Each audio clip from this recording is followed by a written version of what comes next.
Go. Hello, everyone, and welcome back to Speedrun Ragnarok. Um, Coming up right now, we have Napple all songs percent, thanks to your incredible generosity, brought to you by Arborelia. Yes, thank you all for donating for all songs. This is definitely the category of the game I prefer, even though it is kind of, nonsensical from a speedrun perspective because it is the same run, but you wait more. But it's you wait because you're listening to wonderful music. So hello. I hear we're a little behind schedule, so I'm supposed to get started. Yeah, so let's get over to new game, and there's going to be like a bunch of narration at the start anyway. So are we ready?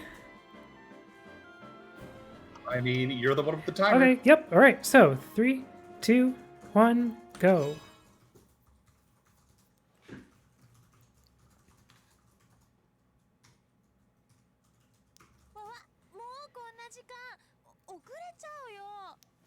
Alright, so you're just gonna have to like imagine the anime intro that's being narrated here because we don't get any animation just yet.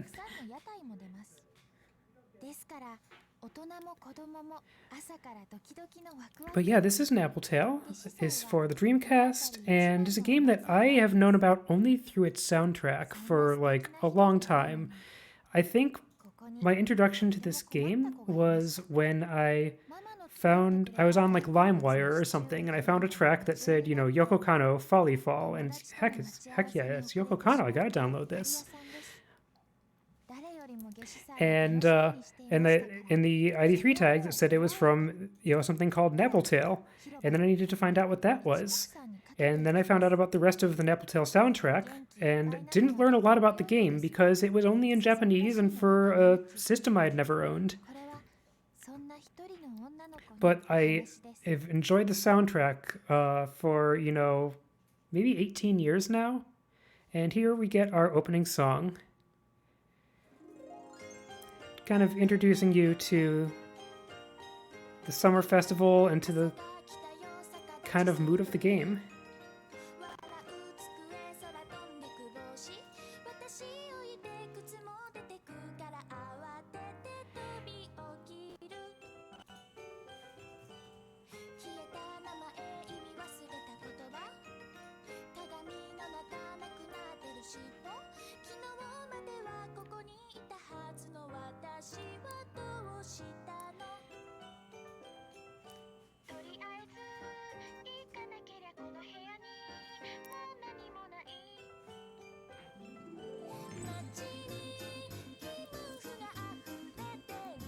And so the reason that that I get to be interested in this game now is, of course, because it finally has a fan translation, and that translation is by Cargodin, and that's what I'm playing here.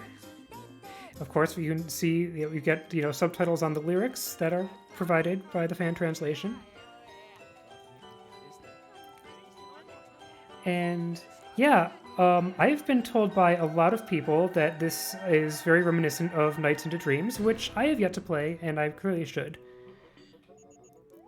Also, our protagonist has just touched the mysterious orb. Things are going to start getting weird.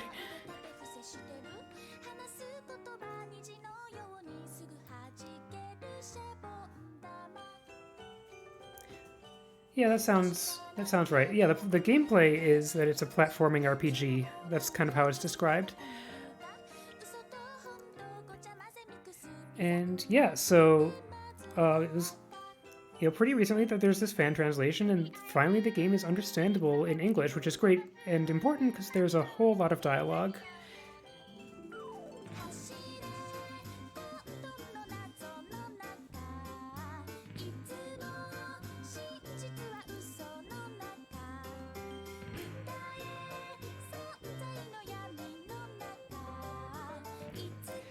How weird is this game? I mean, it's very dreamlike. It follows dream logic. It might be a dream. It probably is a dream.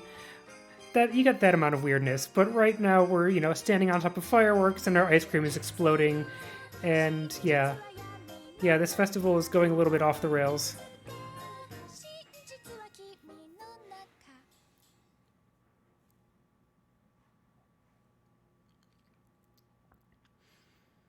And so, yeah. So this is Porch. She is, this girl who just wanted to enjoy a summer festival, and she's fallen into another world full of fairies and stuff. I'm just gonna get a bit of an animation, like with actual frames for a moment, while she looks around. And we get to see the reveal of her outfit. どこなんだろう。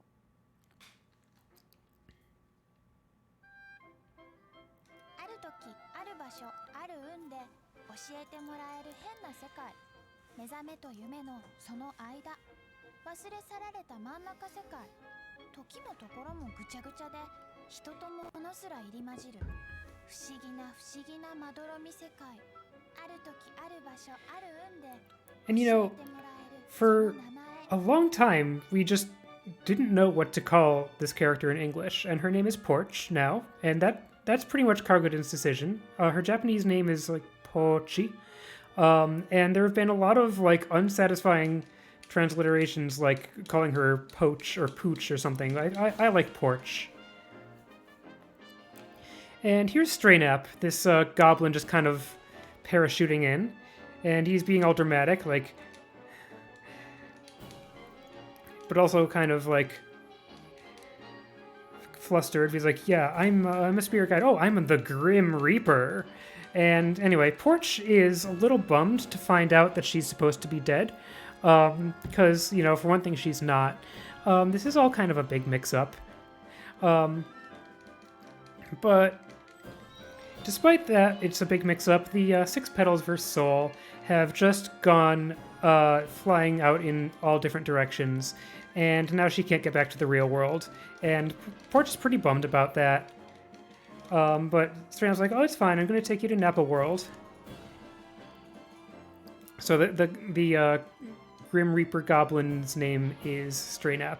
So here's Napple Town, kind of the center of Napple World, which is, I guess, the cutest purgatory.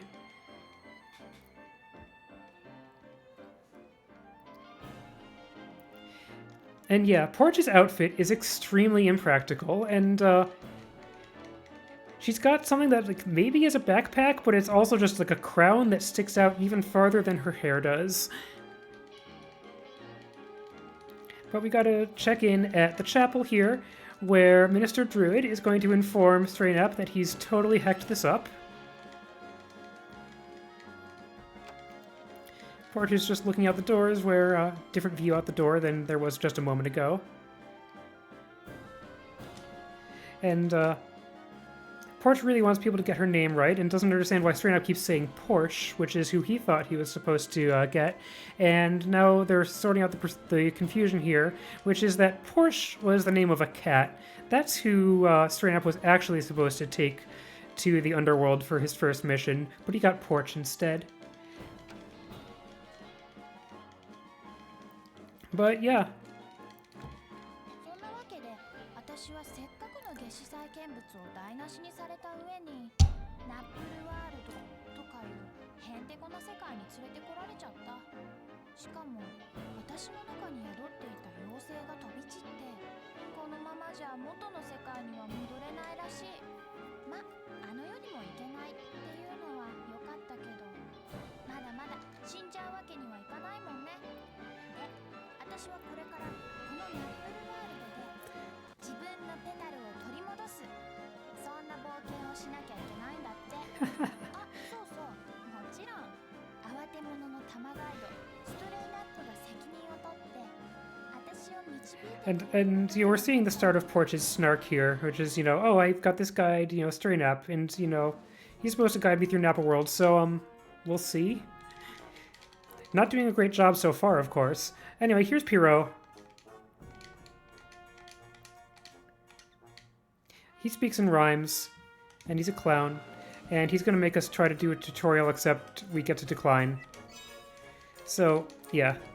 First actual thing that matters in the run is skipping the tutorial, and we get to keep all the items that we would get from the tutorial anyway, including this. This adorable thing is called a Paffet. Paffets are these creatures that inhabit Napple World, and some of them can, like, follow you around and help you with stuff.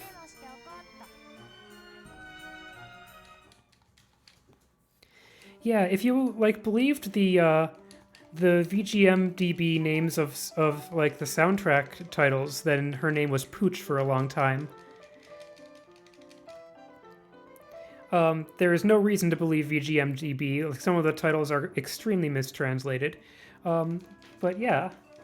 And now we're meeting a couple more inhabitants of Nappletown, Melee the shopkeeper and Mayor Frogcar. And check out Porch's walk cycle. Isn't it awesome?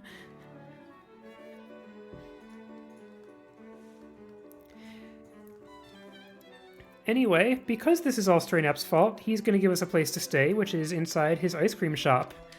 And so he's going to show us in here. So now I need to see the cosplay, because it just sounds so wonderful and so impractical. Nice.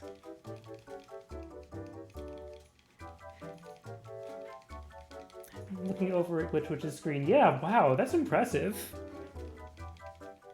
Alright, so Straynup's showing us to the room we're going to be staying in, and Porch is like, wait, wow, why do you already have this extremely cute room set up?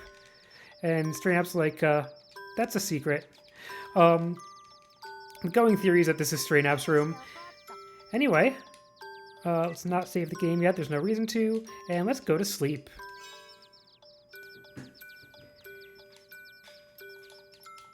Anyway, Porch is being a little bit homesick, but, you know, we've got an adventure to go on. So anyway, good morning.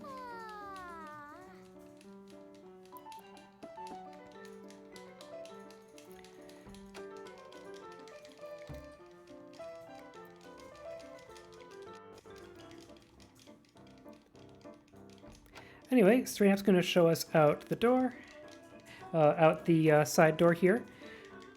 You know, I am not a fan of the discourse that accuses Yoko Kanno of, like, ripping off music.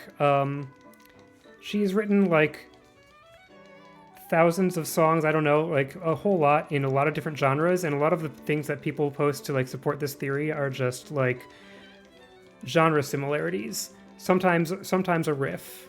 I don't like that kind of discourse. Like, that's, you know, music is borrowed from other music. That's how composition works.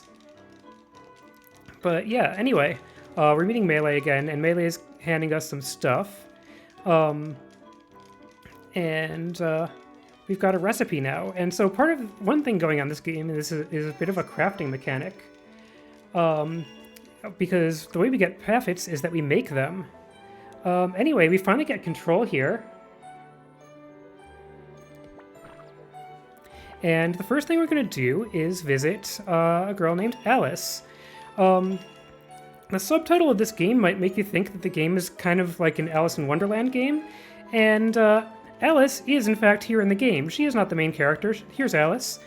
Anyway, Alice is very sleepy, because she's, you know, troubled, and like she's got nightmares and stuff, and we don't really get to find out what her problem is yet.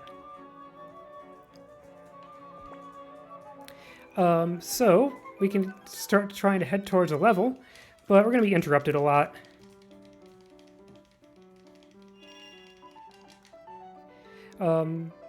Yeah, so Straynup's, you know, say like, oh hey, this way is the levels, and yeah, I know that. And then we got to be interrupted by a small child also. This overachieving girl really wants school to reopen. I'm guessing that, you know, so like spring is broken. This is Nappletown, where seasons are places, but also the seasons are broken. And so we need to fix spring because school can't reopen, and I guess she has to have lessons over Zoom or something.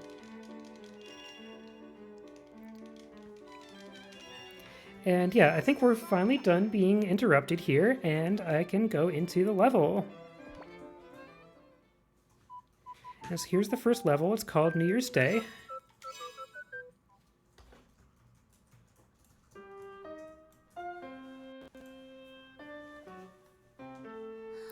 And it's very important to do your stretches at the start of a level.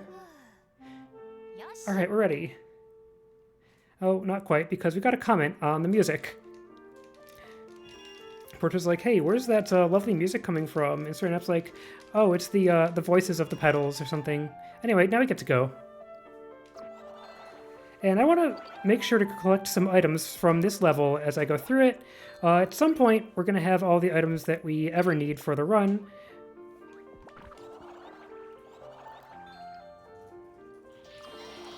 But right now I need to make sure to get the items that I need that are the ingredients I'm going to make the paffets out of.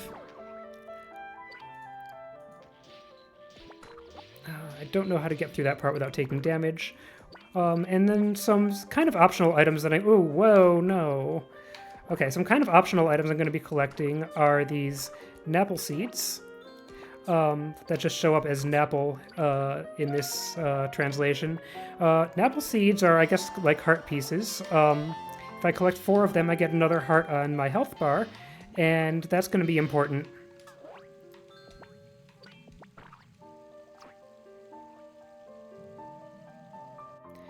But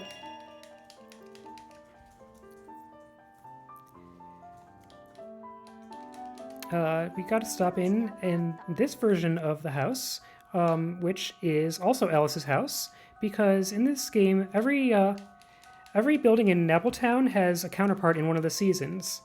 And so this is also Alice's house, but it's young Alice, and she's also troubled. And Serenap's like, oh, I'll help. And young Alice is like, ew, a troll, get away! So that didn't go very well, and we're going to need to talk to the older Alice again to find out really what's going on.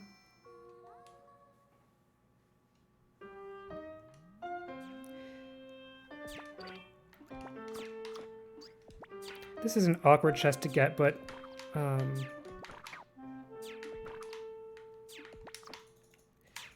it's the one that I remember, so I want it.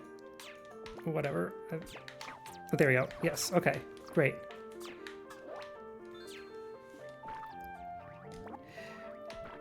I need to get 3 things called life. They are the things that we use to breathe life into paffets, and I'm going to be making 3 paffets. And I was just kind of realizing that, like, even though I planned out a better 3rd one to get, I don't remember where, so I was just going to get that one right now.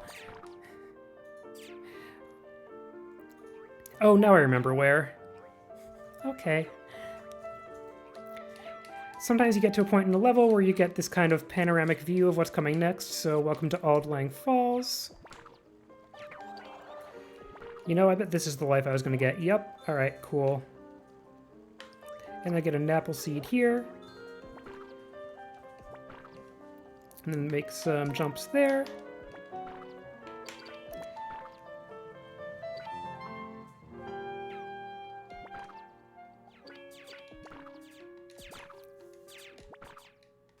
And we're about at the end of this level, and we get to fight a boss.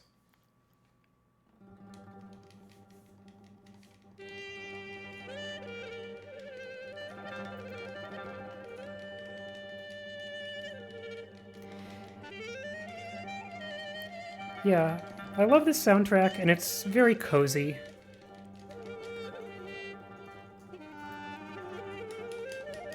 And Serenap's introducing the idea of Pamera bosses. Pameras, like, are the enemies, and then every once in a while there's a boss inhabiting a level, and, you know, you gotta fight it because it's a boss. So here's a snake. The snake doesn't want spring to come back. The snake wanted to keep hibernating. We must fight. The snake's not gonna be very good at fighting because we just walk behind it and wail on its tail a lot, and it doesn't really have a response to that. See ya, snake.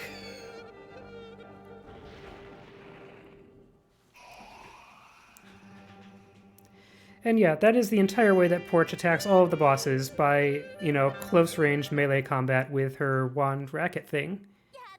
And hey, we're done, and we get photobombed by Straynap, and just have a little post-victory conversation and see the gate back to Nappletown.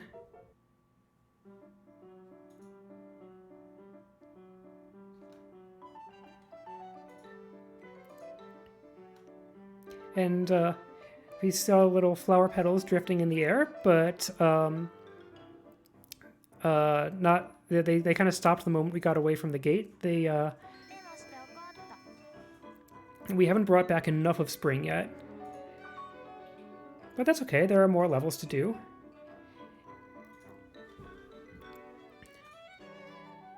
design team is what I think, but yeah, the team had a lot of input from women on the design, and I think that's one of the things that like motivated Yoko Kanno to really give the soundtrack her all, because she's done some other game soundtracks and they're fine, but this one is remarkable. Oh, awesome!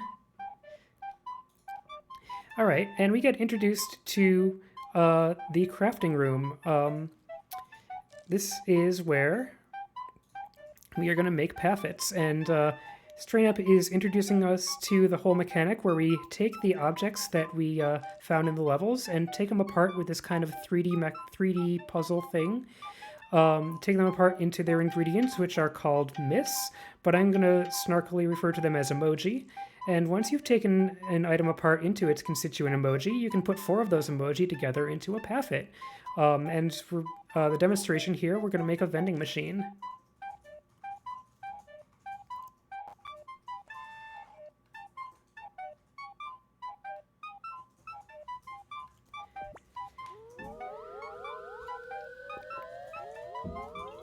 And so this vending machine, incidentally, is basically a gacha machine. You put coins into it, you get random memorabilia out of it, and it is completely unnecessary to the run. That is the only use for coins, so coins absolutely don't matter. But we're home, and the important thing to remember is that we were given a paffet when we met Pierrot, and we need it now. So we come down here to the paffet rooms.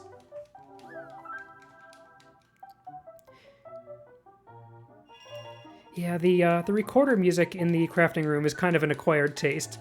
I have become a fan, but all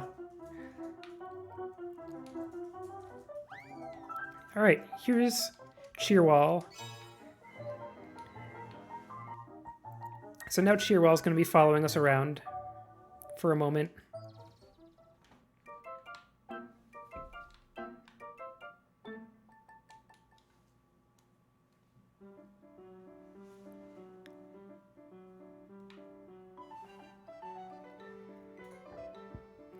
All right.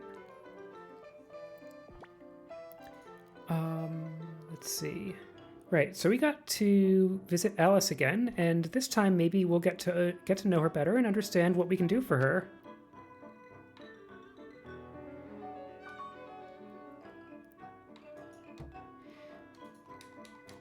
So yeah, why is she so afraid? We're gonna try to get to know her better by having a tea party with Alice. Very appropriate. And here she is, like nearly falling asleep in the tea party still.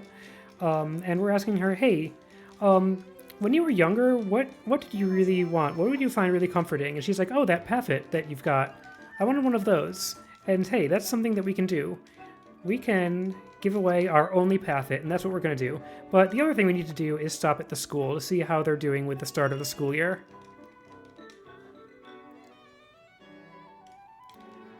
So this is, I'm told it's pronounced Lep Academy, and it's a music school, and it's where all the children in Nappletown go. And they ought to start the school year with some traditional music, except the music is all hecked up, and the kids are kind of possessed or something. So this is a problem, and we need to fix this problem.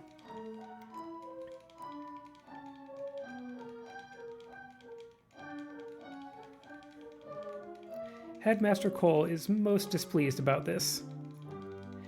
Lep. L-E-A-P is how it's spelled, but there's like a thing that says it's pronounced Lep. Like, even in the translation.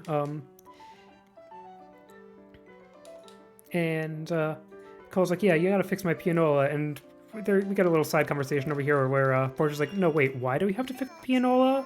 Like, I'm just trying to get my pedals back. Why do we have to solve other people's problems? And Strand Up's just kind of like, you gotta do it. It's just the kind of thing you have to do here. So now we've had those interactions in town, and we get to go back into New Year's Day.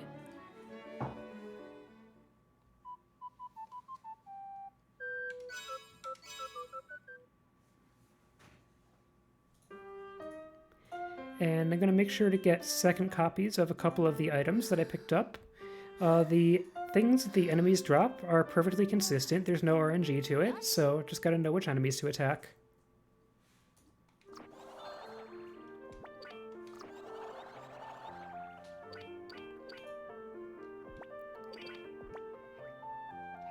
So, when you have a moment, I do have a couple of donations I'd like to read off. Awesome, yeah. I was wondering if you were still here. Like, yeah, go ahead. No, I've just been listening to you talk about Nappletail. I could do that forever, you know. Awesome.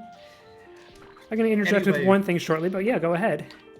Yeah, we have a $50 donation from DotPhase who says, Sparko and I are sending love to you and Elia, Cat. This and your Shadowgate run have been immensely entertaining. I have been crying out of laughter from these runs and I need more tissues.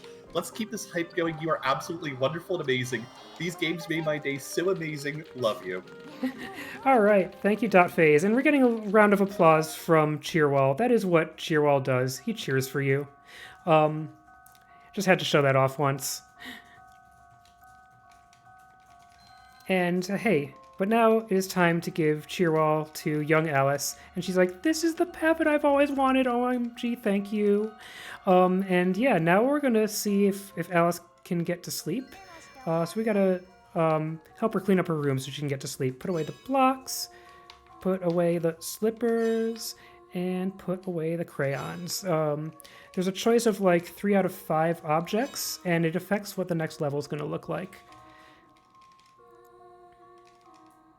And also we've got to choose the correct blanket, and if we don't choose the correct blanket, we just get kicked out of the level, because Alice can't get to sleep. Oh yeah, what has 2 long horns, and lurks in the dawnless forest? What has eyes of bloodshot red, and lurks in the dawnless forest?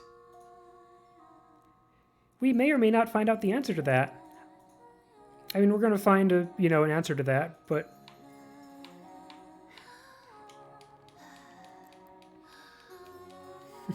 I'm going to go with squirrel. I think the answer is squirrel. Anyway, welcome to Wonderbed, which is a level within a level, and we're inside Alice's dream now. And Serena's like, hey, can't you feel it? One of your petals is near here. And so, yeah.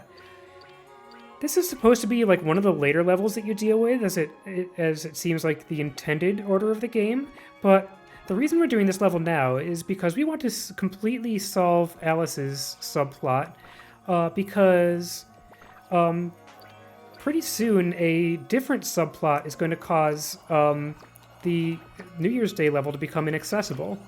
It's going to be blocked by giant eggs. The reason why is complicated. But as long as we never have to go into New Year's Day again, because we've completely dealt with Alice's problem, then we're fine.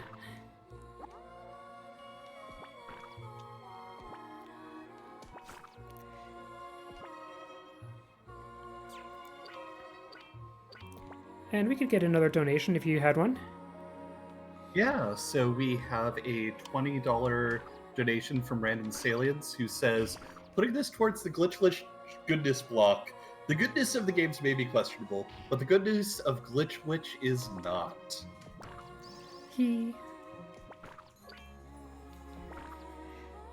Yeah, sometimes she tries to get me to play a game, and I have to be like, hey, Kat, you remember I don't like bad games, right? I like good games.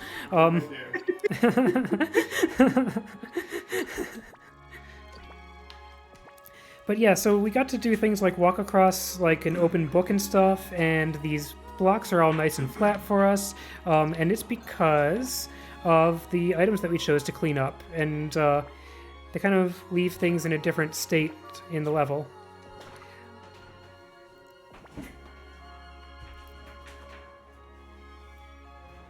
All right, and we get to the end of Wonderbed, and there's going to be a boss here again. And so what's the thing that lurks in the dawnless forest? Squirrel. It's just this cute little bunny rabbit. It's the March Hare. Never mind about the horns. They were metaphorical or something. But Serena's like, that is no ordinary bunny rabbit. Stay away.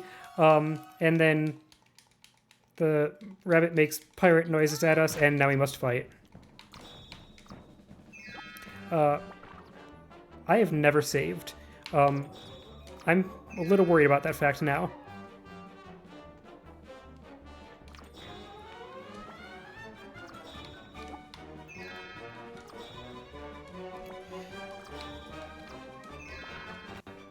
So I'm going to be a little bit cautious here. But it's hard to be cautious when you've got to do all your damage at extremely close range. There we go. Okay.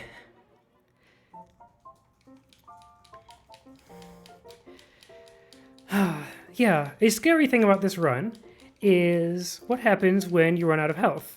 You get a game over, of course, but the game over screen usually gives the option to start again at the start of the level, but for some reason, not if you die to a boss.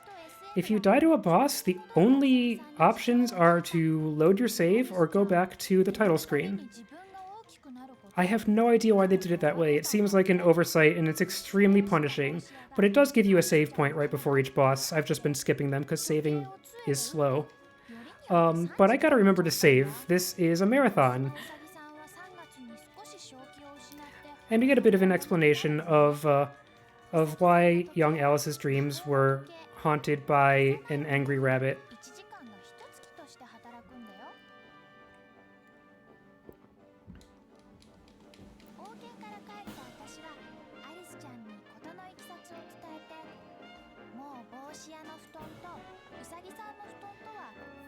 It is a bit of a convoluted explanation, but the March Hare's watch was stuck on March o'clock or whatever, and that made him very agitated. But now that's all solved, and we get a song.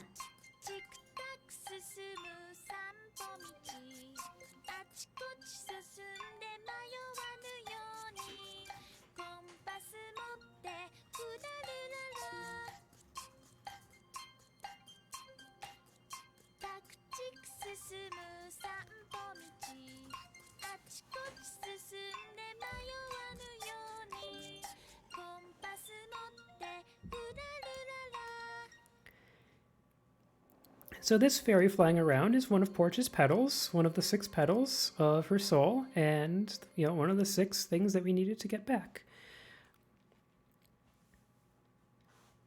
And we get a bit more narration.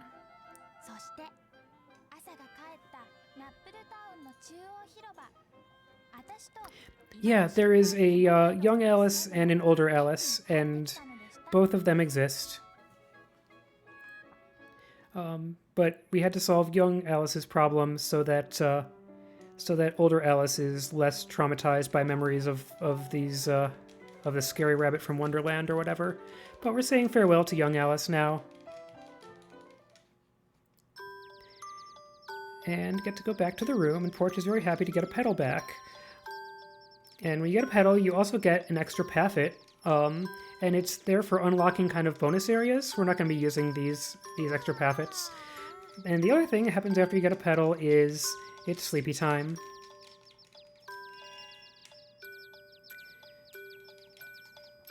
So, good night, world.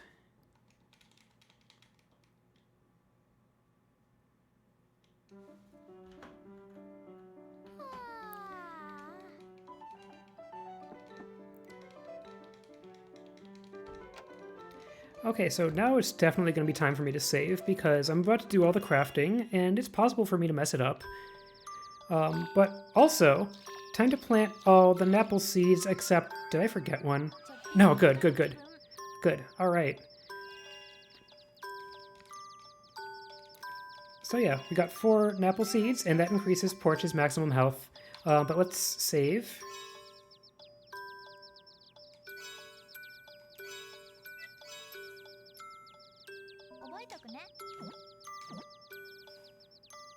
Alright, and we gotta talk to the rocking chair. So the rocking chair is also a Paffet, and Paffet speak only in emoji, and we're asking Strain Up to translate for us, but he's not being very helpful about it. Alright, now time to make ourselves some Paffets. So first thing we gotta do is take apart some objects. Let's see, we got the offering plate. And so I gotta find the key spots on the objects that have these the emoji on them. And they're always in these kind of somewhat significant spots on the object. And you got to use different colored filters to find them, and the orbs in the bottom left tell me which color filters to use to find the different things. Let's get a tornado.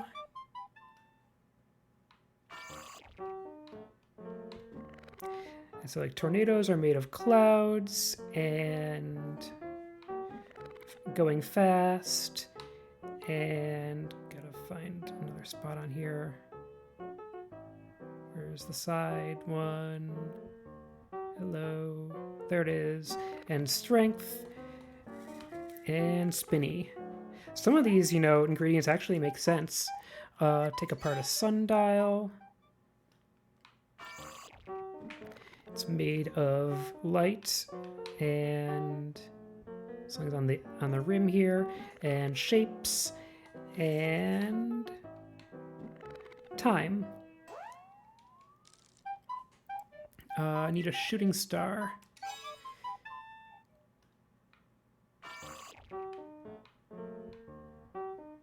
It's made of light. And got another one I need to get on the side here. And intensity and different kind of light. I forget what it's called. All right, and then I can select all and auto-decode some duplicates. So once you've decoded them once, you can just get the rest of them automatically, and that's all we need.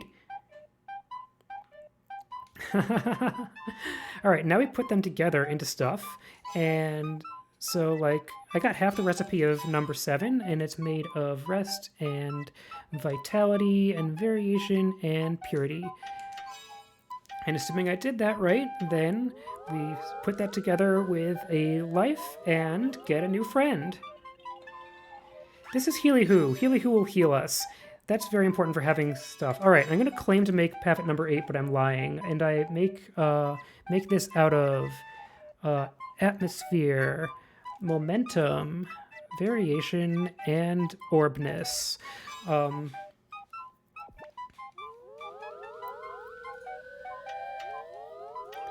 And so as long as I put in a valid recipe, it doesn't actually matter which Paffet I chose, which Paffet I said I was going to make. And the other one that I need is atmosphere and variation and dexterity and foundation.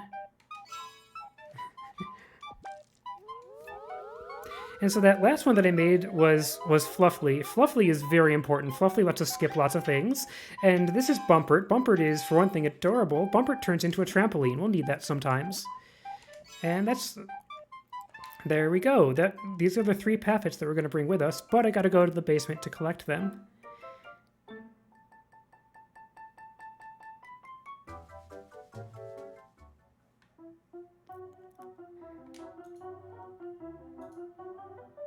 All right, so we got Fluffly. Fluffly lets us hover over things. We have Bumpert, lets us go boing. And Healy Who. And so all these Paffets have a certain number of charges before they're used up that you can see in the bottom left corner there. And I want to make sure to not use up Paffets, because if I use them up completely, they go back to the Paffet room, and then I would have to go get them, and that would be a terrible time loss. But as long as they have 1 charge left, I can recharge them either by collecting flowers that are dropped by enemies, or by going back to Porch's bedroom. Here's Gomez. He's a jerk. He's just stomping through our town hall meeting. Every day starts with a town hall meeting where we meet some of the characters and hear about some of the things that are going on.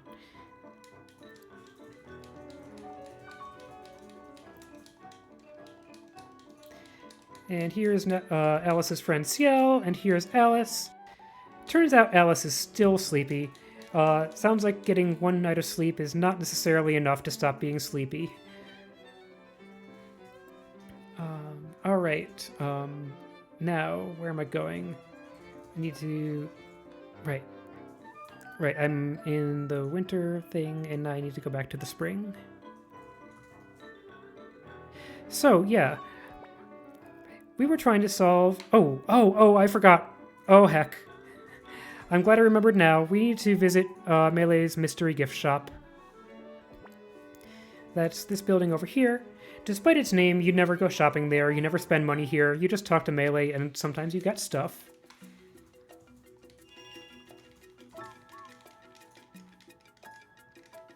And yeah, Melee knows Mr. Geiger, who is the instrument maker, who might know how to fix a hecked up piano.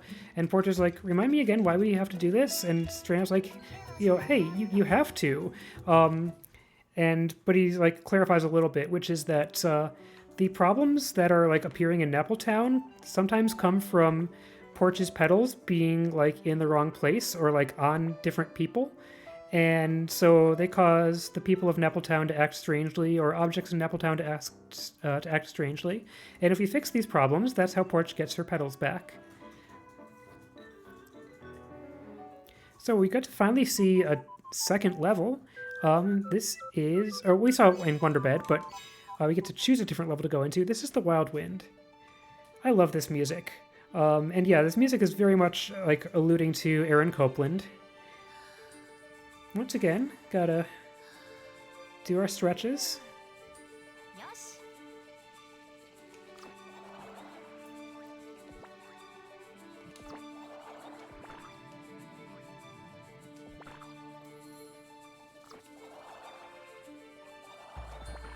And items that enemies drop, like the packaged items, they really don't matter anymore. They would just be ingredients for making paffets, and I've already made all the paffets I want to make. Things that still matter are when they drop hearts, because opportunities to heal are a little bit rare. Like, there are occasionally these like heart fountain things that that can heal you, but you have to wait for the hearts, and if you don't wait, you get burnt. And I don't want to wait. This is a speedrun, so I want to make sure to have lots of opportunities to heal that aren't that. So enemies dropping hearts is one thing. Enemies dropping flowers is also important, because those are the things that recharge the paffets. But anyway, here we are in the spring version of Lep Academy, and we meet the precocious young Rose, who's introducing us to Mr. Geiger, the instrument maker. And we're like, we need you to fix your pianola, and Geiger's like, so what? And he's like, well, I'm in the past. I haven't even made this pianola yet. How am I supposed to fix a pianola I haven't made yet? And here, young Cole comes in and is like, there's no way Geiger's gonna fix your pianola. He just never fixed anything. And that taunting from a young brat is kind of enough to spur Geiger into action, to figure out, well, maybe he can fix a pianola from the future.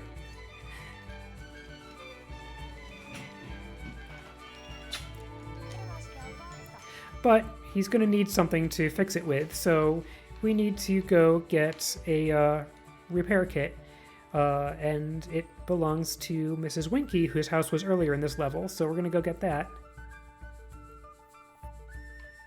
Yeah, I really love this music. For one thing, I use this as like my stream intro music, and for another thing, I've made a Link to the Past randomizer music pack, which replaces all of the music with Nappletail music. It works really well, and this is the music I use for Tower of Hera.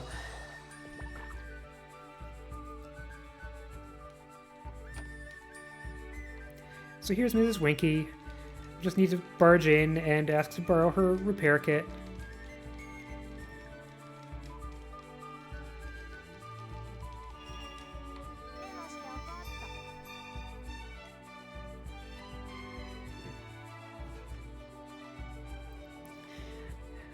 Interesting things. The kid who is accosting Geiger is named Cole, which is also the name of the headmaster. So that could be just the young version of the headmaster, who turns from a young jerk into an old jerk.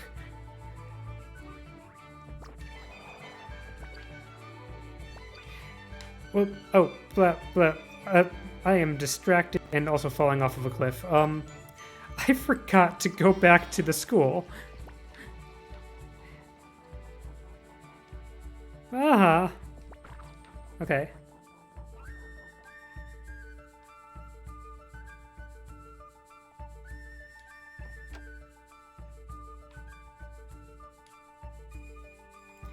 Alright, so we're back. We've got the repair kit.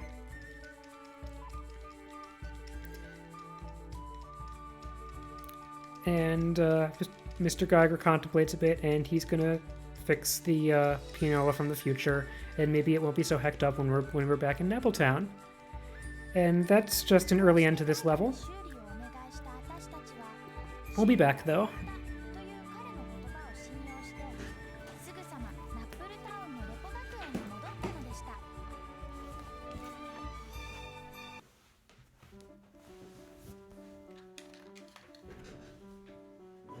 Headmaster Cole reminding us that he is Headmaster Cole, and it's time to try to start school again.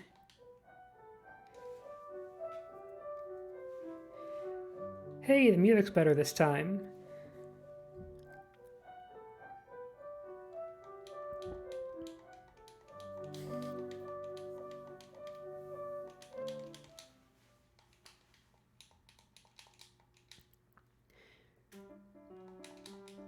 Anyway, we're supposed to relay a message from the children back to Geiger that Geiger is the world's bestest piano crafty man.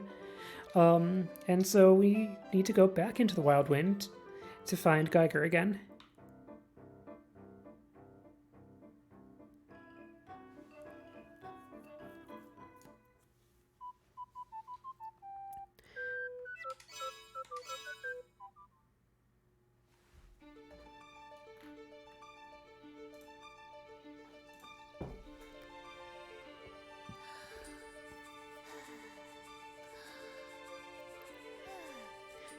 Yosh.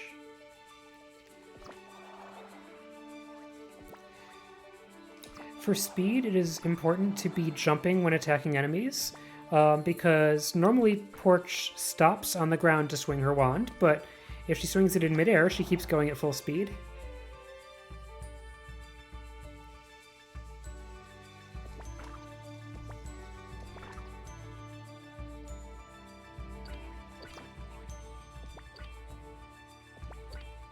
So we just need to return to the school back there.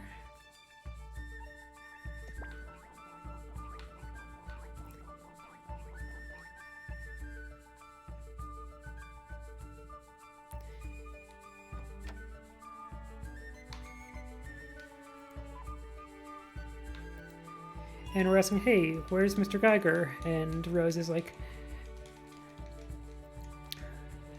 Mr. Geiger is gone. He floated away like a music note on the wind.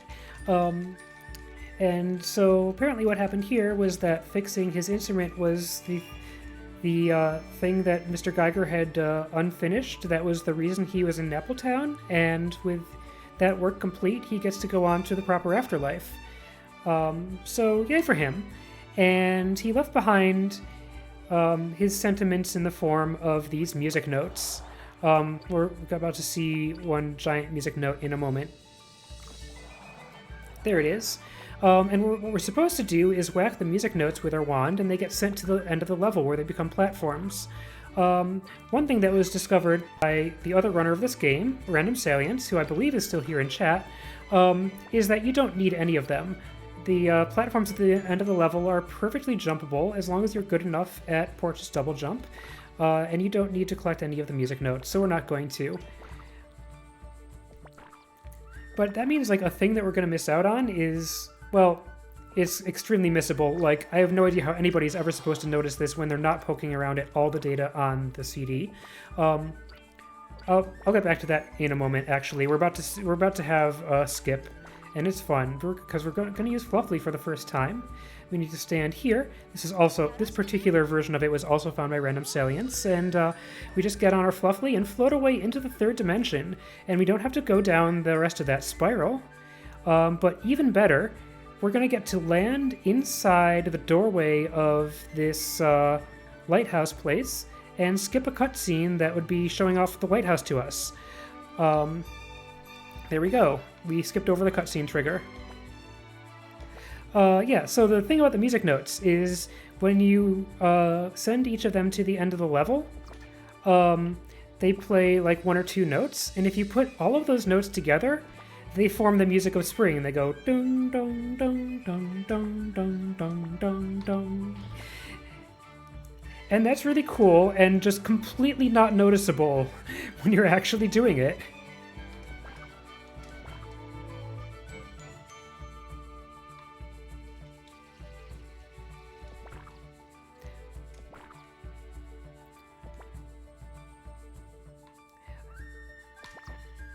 I only noticed it because I was digging around on the CD and listening to all of the sound files in order, and then I heard that and I'm like, wait a minute, what just happened?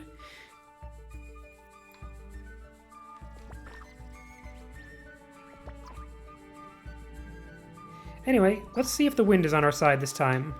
Wind. Wind, help. Wind, I need you. Okay. Sort of. I'll give that wind a sort of. Alright.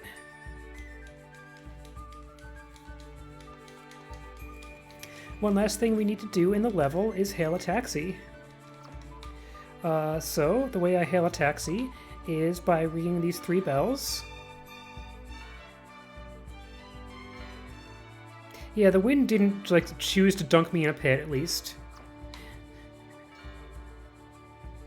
Because sometimes it just starts blowing downwards. And by taxi, I mean this fish dragon thing that's been floating around in the background. And the fish dragon taxi is going to take us to the boss of this level.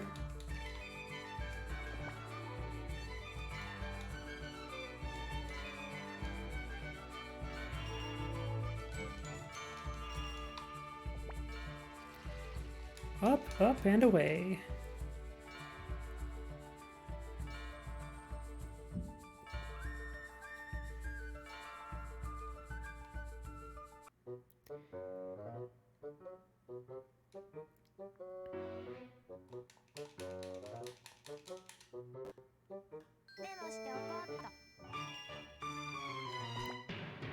So I just gotta jump on the music notes. Their hitboxes are bigger than they look because they're big rectangles. And you get just the 1 red note at the end, and that's all we need. And now we are faced with Caterpillager, Destroyer of Spring. We must fight. This is gonna be another easy fight because the Caterpillager is gonna send these shockwaves at us, but they don't count when we're too close to it. It's dead.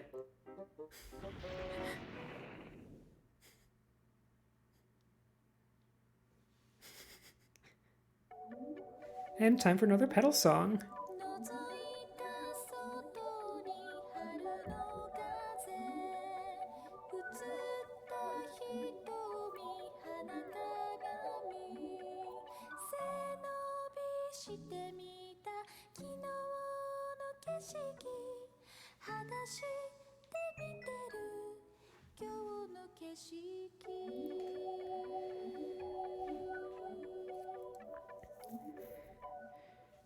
Oh yeah, and if I hadn't made this clear yet, the voice of Porch and the singer on most of these songs is Maya Sakamoto, the legendary voice actress and J-pop singer, who worked with Yoko Kanno over a long period of time, although they eventually professionally broke up, which is tragic for music. But yeah, that was Spring. And we got our Spring pedal back.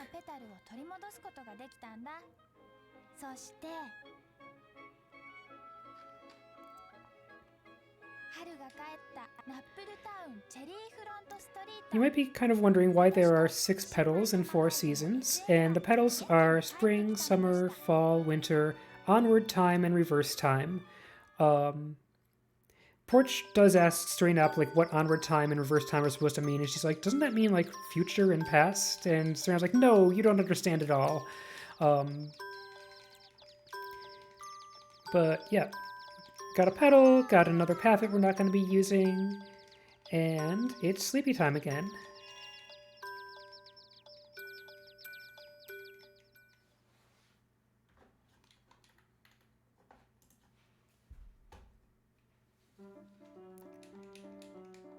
Yeah.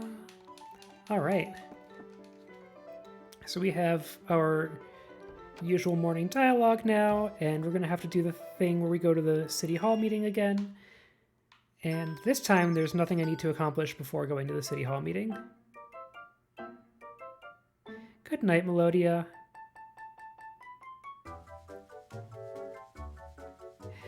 Alright. And yeah, let's go. And enter the meeting and get nearly doored by a very excitable cow bartender. We'll be talking to him in a moment.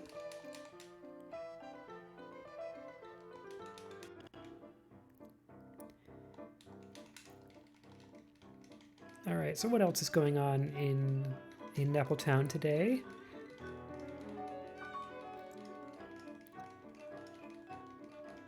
The girl whose name I forget is very happy that school is back, and so happy that school is back that she's skipping it to go to the City Hall meeting, in fact, and Headmaster Cole is upset about that. But that's about all that's going on for the moment, and we get to go on to summer. We don't strictly have to do the levels in order, but it works out pretty well to do them mostly in order. So we're going to go on to the summer levels. But first, because of the fact that we're going to have interactions in these levels that require us to have met the characters, we got to meet the cow bartender. So let's take a stop at the cattle bar. Here's Jackson the bartender.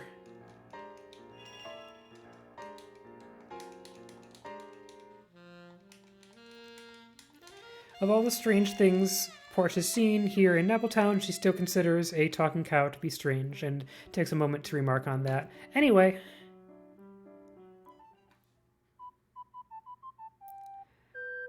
so the level we're going into is called Hydrangea. The issue that Hydrangea is having is that it is far too rainy there.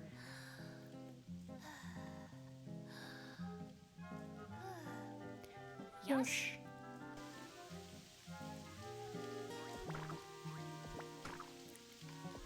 In this level, we're going to get to make extensive use of Fluffly to skip over things.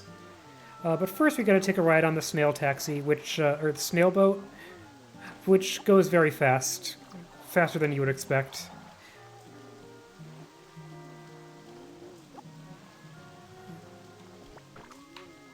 Hey!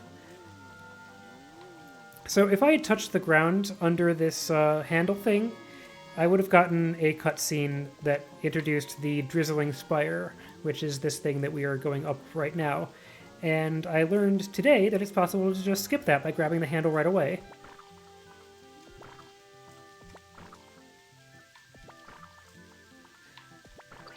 Alright. So, we only get to use Fluffly 3 times, because Fluffly has 4 uses and we don't want to use it up. And there are 3 big sections we could skip over between the towers. Oops, I don't need to go up here. But this part is not that effective to skip, and I'll want to use it more effectively later.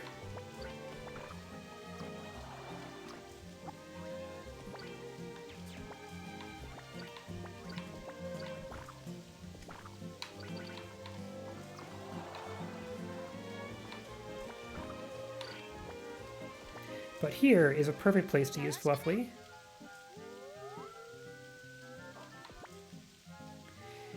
And this one's going to be exciting because I want to grab onto one of those handle lift things on the way off, like the moment that Fluffly disappears.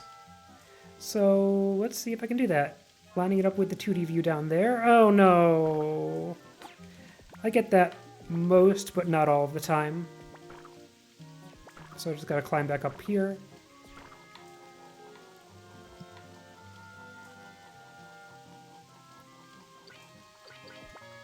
Ah!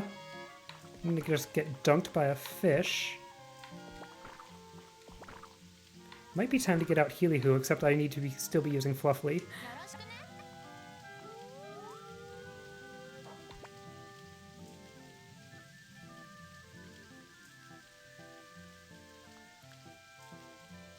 Just gently drifting over a lot of platforming that we don't need to do. Landing on this platform.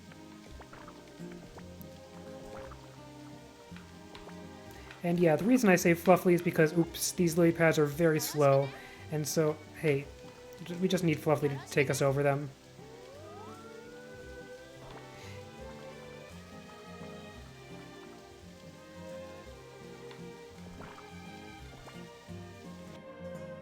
get a Healy-Hoo while we can.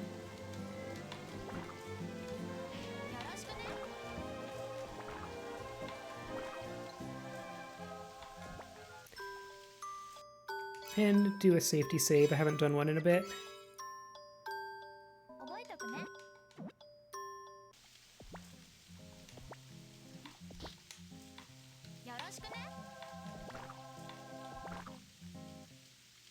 I don't know if I got that, if that heal counted, but here is the boss of this level.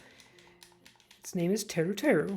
It is a teleporting Sherlock Holmes that really likes the rain and says Teru a lot.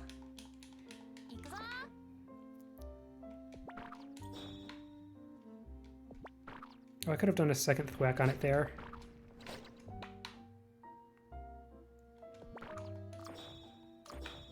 There we go.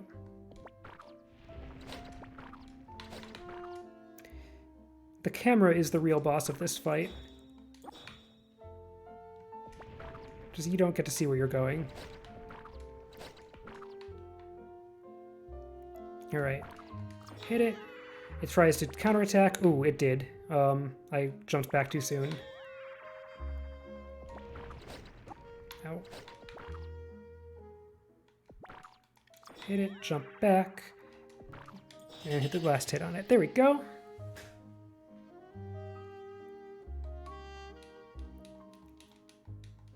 Yatta! Get photobombed by Stray Nap again. Have our end of level conversation.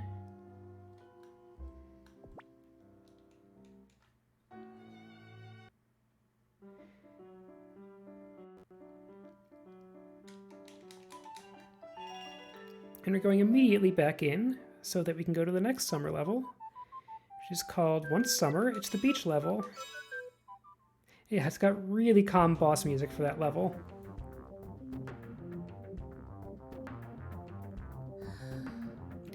And if you've only been familiar with this game through its soundtrack, you might not realize that there are more tracks to it, and this is one of them.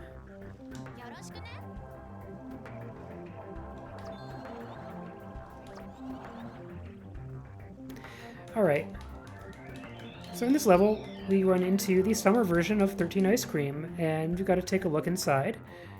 And Porch is like, hey, where's Summer Stray Nap? And Stray Nap's like, well, I'm right here.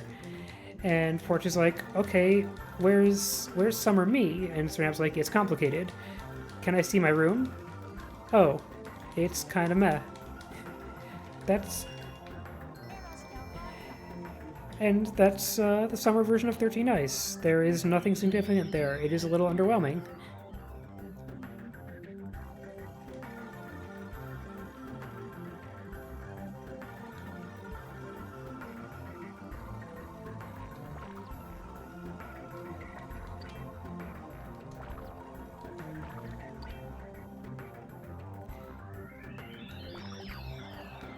Okay, one thing I want to do is switch back to Fluffly, because there's going to be something coming up that gives me one of those flowers, and I want to recharge Fluffly with it.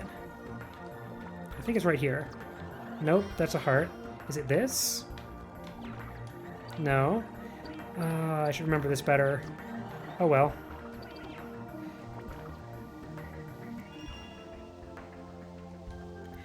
And Serena was like, hey, gonna show you something cool. And then he just parts the heckin' ocean for Porch. And this is the first time that Porch has actually been impressed with Stray Nap's powers.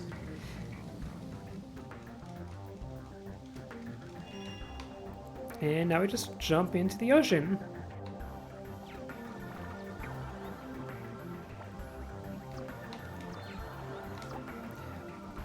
I am really desperately looking for this flower.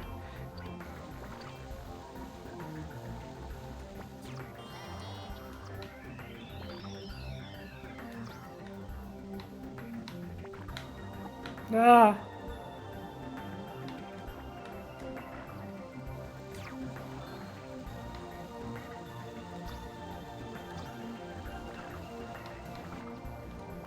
I made the platform cycle.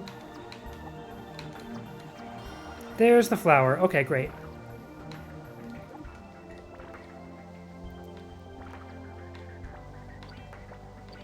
And up here on this chest, now that I've got 2 charges on Fluffly, as long as Fluffly cooperates, this is a perfect place to launch with Fluffly from. Yeah.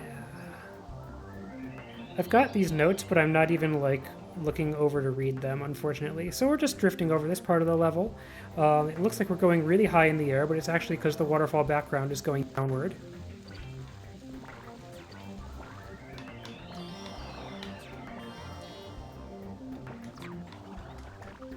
Nope, okay. This didn't fall there.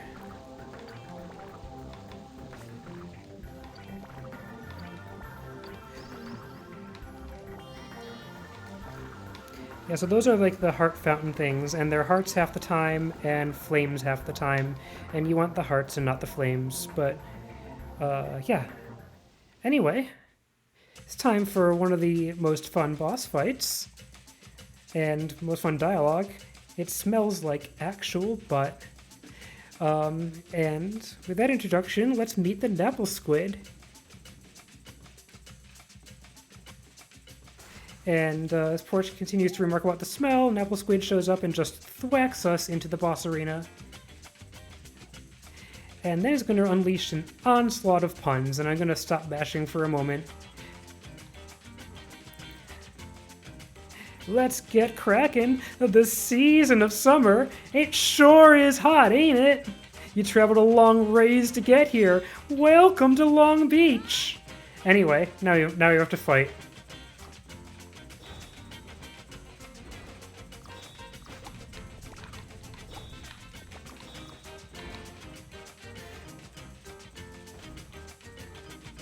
So one of the things we can do is take these missiles and reflect them back at... Oh, no, we're not missiles this time. It's just going to dangle a tentacle out here for us to hit. This is the most convenient form of its attack.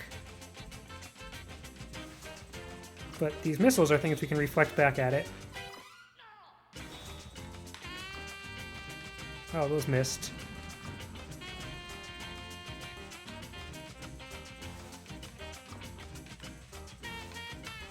Ah.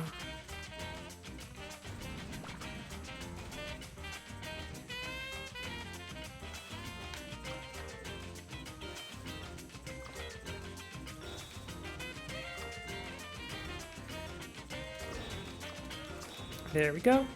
Yeah, I missed with a lot of those missiles. And on that note, it is time for Porch and Strainap to deliver some of the puns, now that we've defeated the punster. Turtly epic battle to the death. You gotta be squidding me, but something belongs to you. Good boy.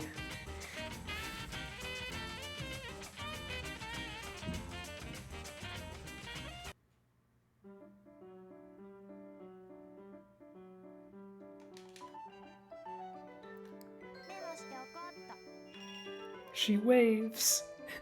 She waves. Very good point. All right.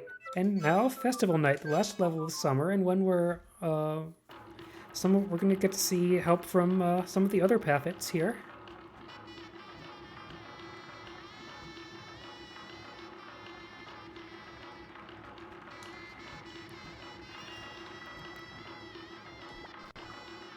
For one thing, let's get Healy-Hoo back. Oh, let's not get Healy-Hoo back, right. So anyway, here's Puro again. He wants to show us around the festival. And by show us around the festival, I actually mean he wants to make us do a bunch of mini-games. He is really not the best date to a festival. Unless you really like mini-games. Okay, let's switch Paffets again when I get the chance. I need the trampoline. So I'm supposed to be pushing and pulling these blocks, and instead I'm just gonna, use my Paffets. But I'll push this block.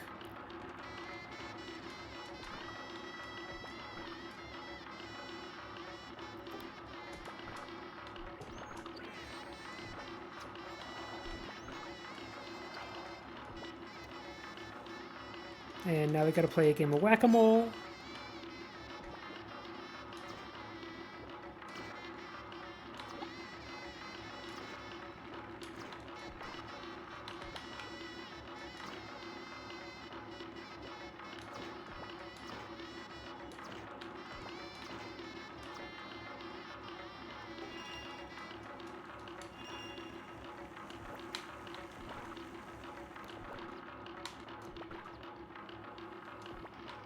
And Porch is like, hey, these games are actually pretty tough, aren't they? And I mean, they're not, but you know, in character, I guess, yeah, not exactly what Porch intended to be doing at the moment. And we got to stop by the summer version of the cattle bar.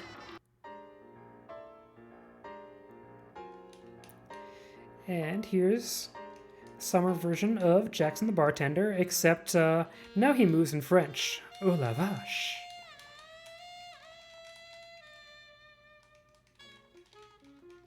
And yeah, the bar has no customers. Something is wrong with Summer. We gotta fix the Summer.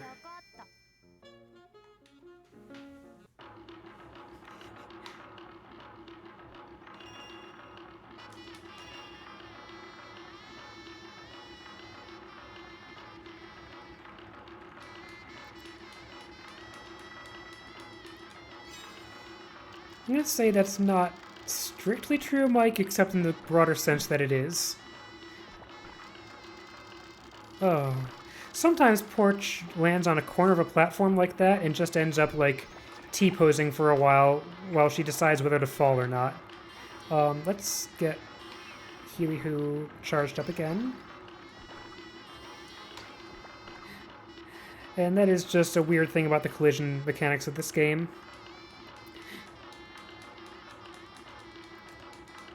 The T-pose is just like the end of her jump animation, but she just like hovers there deciding whether or not to fall. It's a little bit frustrating when it happens. We need the Sprungy Boy again.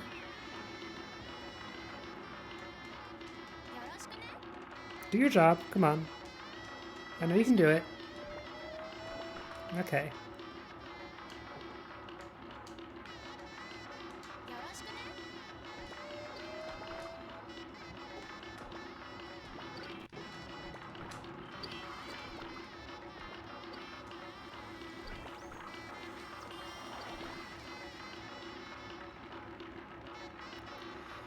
And then, the most tedious of the mini-games is the shooting gallery, where you just gotta stand and wait for this thing that shoots giant corks to shoot all of these objects off the level. And as long as we can be, like, above the objects, then there's no chance of the cork hitting us.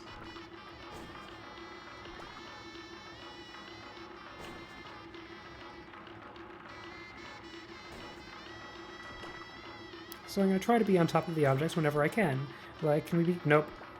Sometimes I manage to land directly on top of the bowling pin, and that's always very satisfying. But now I gotta be in the line of fire, just making sure to preemptively jump at the right time.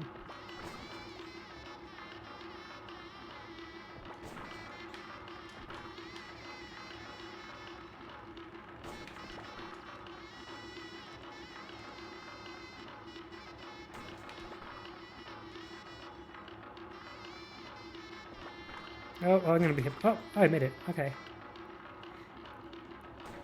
Ah, I got hit by that one.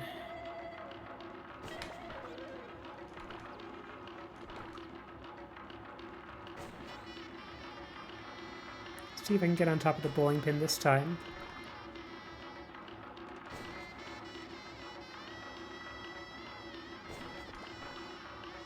Ah, it was for a moment.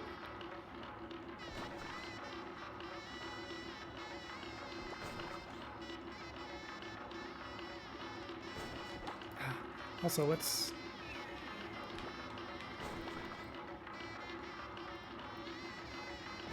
The problem with using different paths throughout the course of the level is that switching paths does take a little bit of time. Alright. Those glowing balls there that are just like in various places in the levels, those are entrances to the bonus areas, where if we brought the right path we would get to go to the bonus area, but the bonus areas just contain coins, and we don't need those.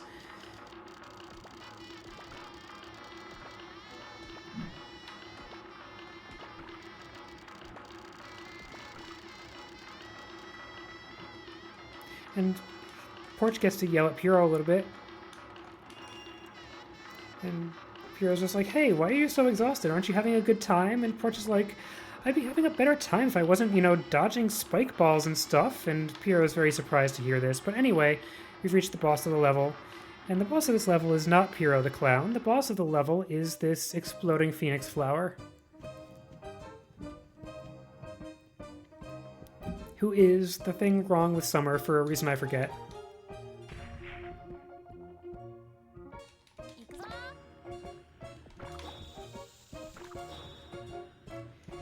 And the problem with the flower is it spends a lot of time hovering high up in the air, and I have to double jump to get at it, but whenever I double jump, then Porch has to do that landing that takes extra time. Oh, come on. There we go. And Porch is expecting to be photobombed, but this time Stray Nap is over here sulking. Sometimes he's just a little moody. Anyway, time to go back to the cattle bar, because we fixed summer. 夏至祭の牛バーは再び大にぎわい。ジャクソンさんは私と SN にすごく感謝してくれて、夏至祭でしか手に入らないナップルミルクをくれたんだ。ちょっとだけどじって中身を少しこぼしちゃったけど。 And we get the Napple milk, except Porch spills hers, thus not scandalously participating in underage drinking. And it's a song. Uh-huh.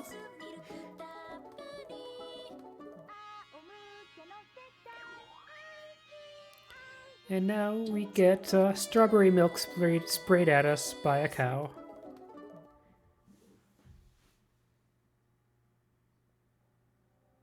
And get another petal.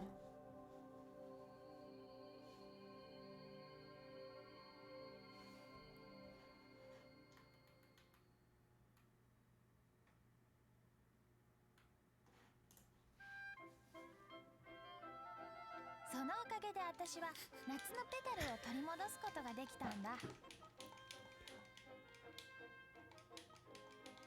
そして夏が帰ったナップルタウンオーシャンブルーストリート、私と新米玉ガイドの SN は元気に帰ってきたのでした。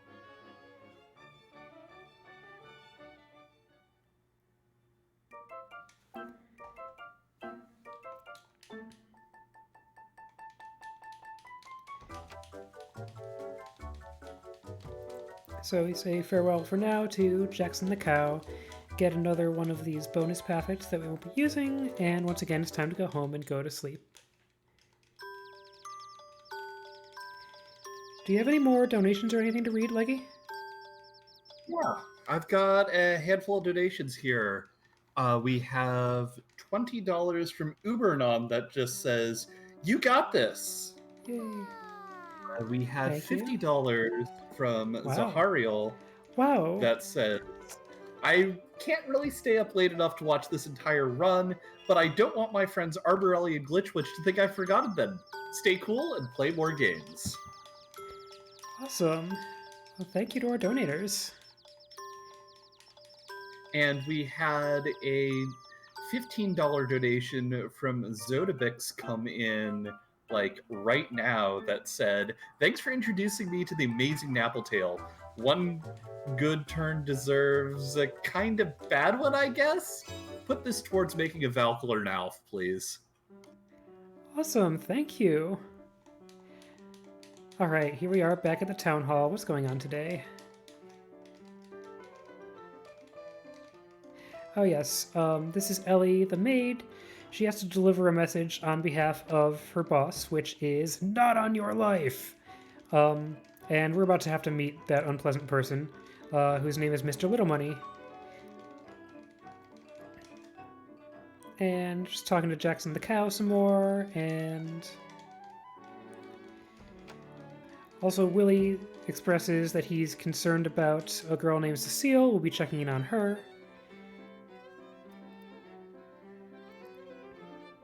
Alright, let's see if I can take the clever route over to the autumn section, just to hop over some buildings, just do a little Nappletown parkour. Oops, invisible wall, now it's not so fast anymore.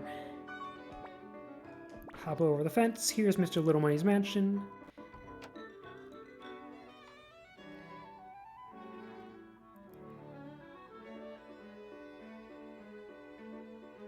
And, you know, Ellie is very nice, but we have to talk to Mr. Little Money, and he is not nice at all. He's just like, what do you want? Be gone, you bums! Shoo, shoo! So that happened. Indeed it is, Autumn. And the other person we have to meet is Cecile.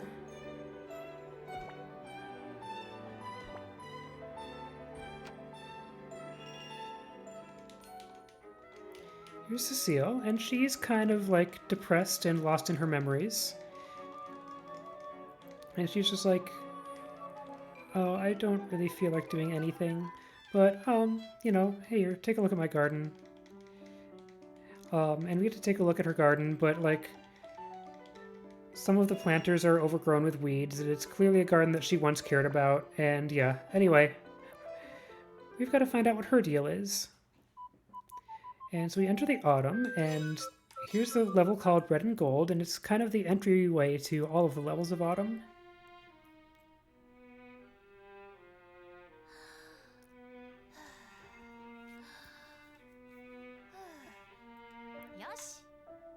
And we run immediately into the autumn version of Mr. Little Money's mansion, so now we've got to find out what's going on in there.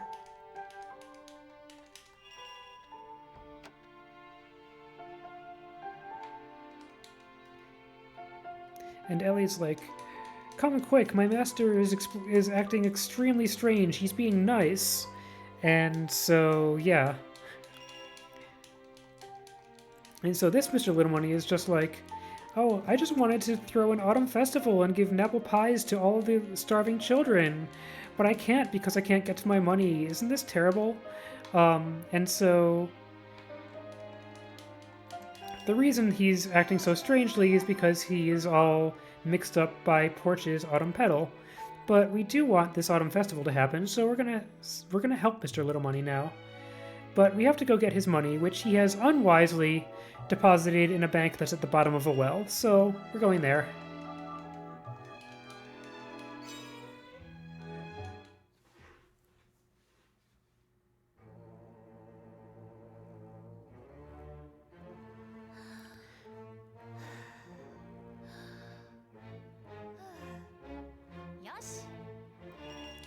And so we're looking at the level. It's, you know, partially full of water. We've got to drain the water. And Porch is like, oh, I know how to do that. I'm just going to hit the switch. And Serena's like, hey, don't just recklessly hit random switches, but it is one of the switches we need to hit, but we just need to hit more of them.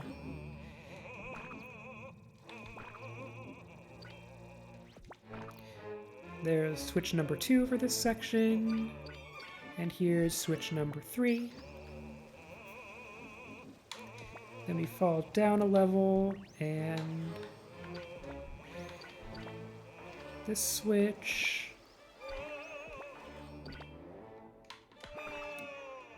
Hit the edge of a platform there, unfortunately. Sorry, this switch.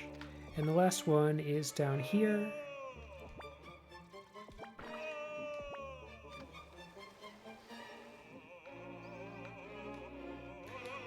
And that was all for the well section.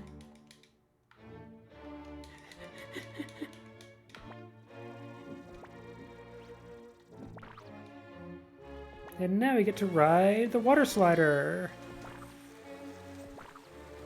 Just kind of a minecart section. You get to hold right to go a little bit faster.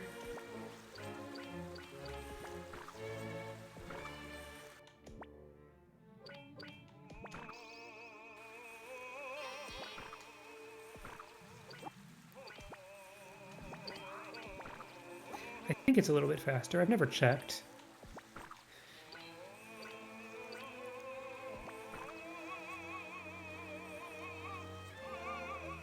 Anyway, done surfing, and let's do another safety save. Haven't done one in a while.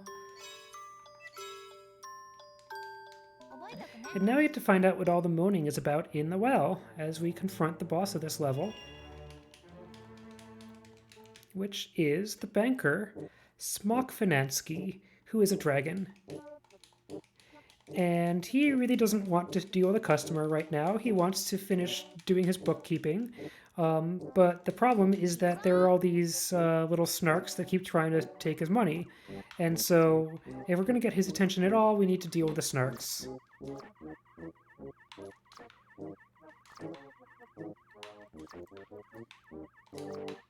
And the problem here is that the money is also protected by the state-of-the-art dragon security system known as being a dragon. And so, like, if too much of the money gets moved around, then Smock might, breathe fire at us.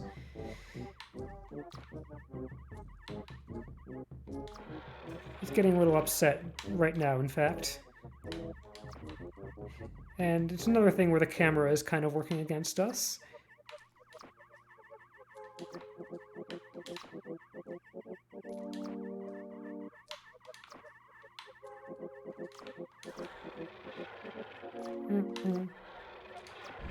Yep, he's mad. But that one's fine as long as you dodge the fire. There we go.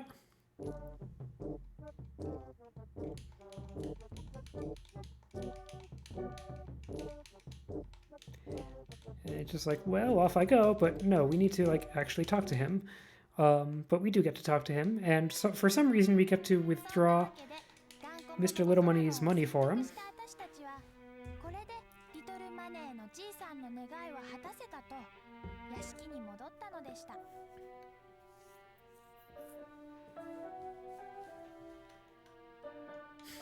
Oh, I just skipped past one of the silly pun dialogues, which is like, Mr.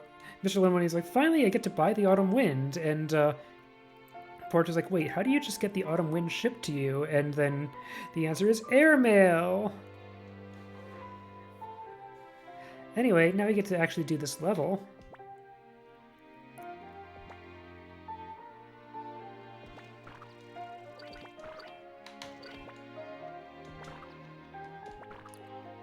And this level is a big spiral, and it makes you really wish that we could just, like, get out our trampoline friend and, like, jump up a section and do, like, a big skip, but it always seems just a little bit too high to be able to do that, and I would really love to find a skip in this level.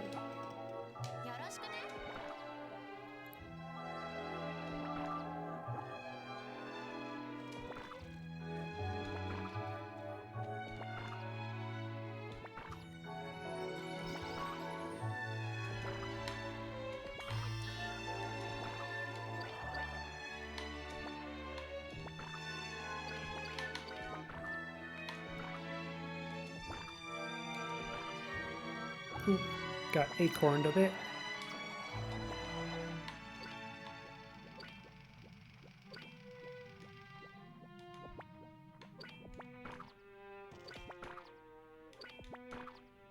So do we have a quick moment for another donation? We do.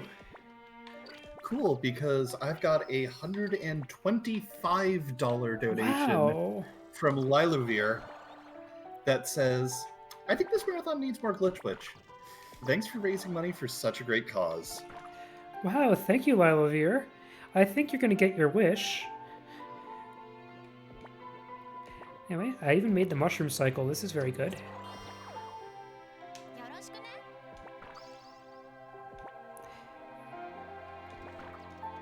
And the trick with this part of the level is just it's hard to see where you're going among all the leaves, but it's fine.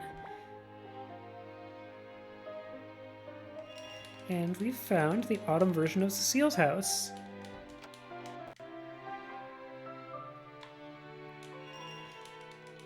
Except it's a little hard to tell it's Cecile. She's wearing a mask and also looks really old. But, just checking in on her and her mysterious mirror, and that's all we need to do for now.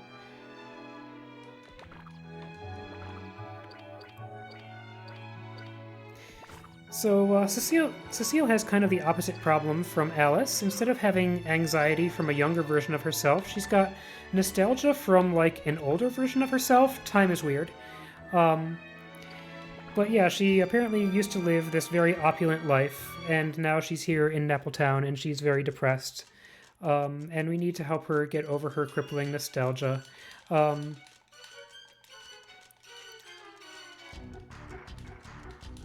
And meanwhile, here's a tree. This tree also has a problem. The problem is that the tree is exploding. Very different problem from overwhelming its nostalgia. Oof. And we have to. This problem is the fault of this giant mask thing for some reason. So we have to take the tree bombs and hit them at the mask thing.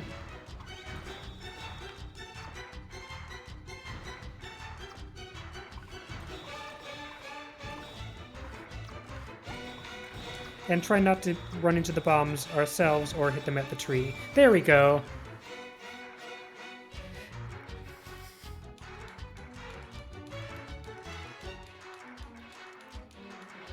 And I apologize if that was like the wrong choice of words there, but yeah, overwhelming nostalgia is Cecile's problem.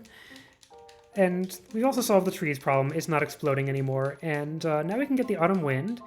And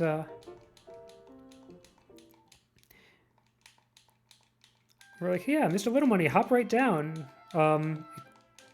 Except one of Portrait's Stray Nap, I forget who, mentions it would probably be a bad idea for a very large man to hop down from that height.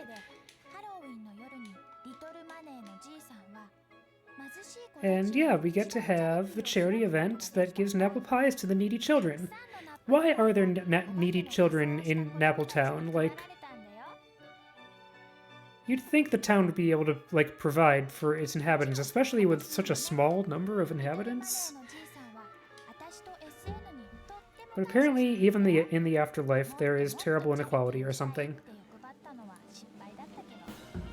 As evidenced by Mr. Little Money. But anyway, we get to spend all this money on the festival. Hooray!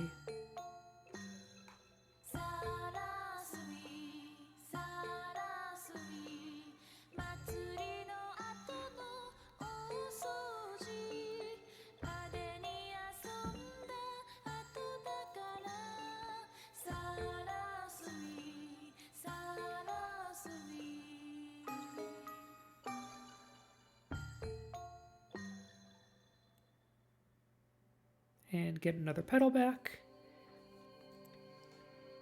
And yeah, we've had our Halloween-like festival where all the kids show up in the same costume.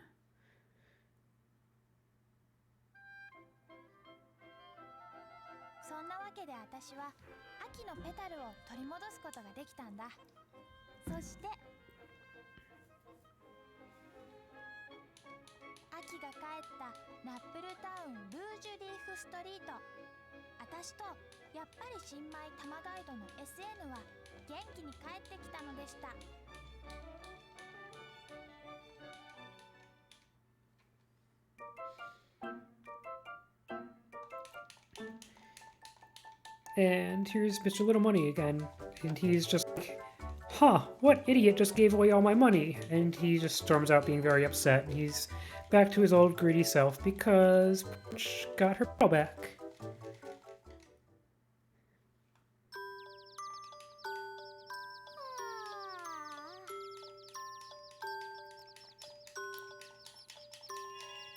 And you get to go to sleep again.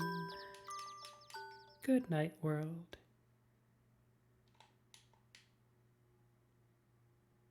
Alright, there's one more level in Autumn, but we're not going there yet. It turns out to be a better route if we don't finish dealing with Cecile's problem just yet. So we're going to go to the City Hall meeting and go directly on to Winter.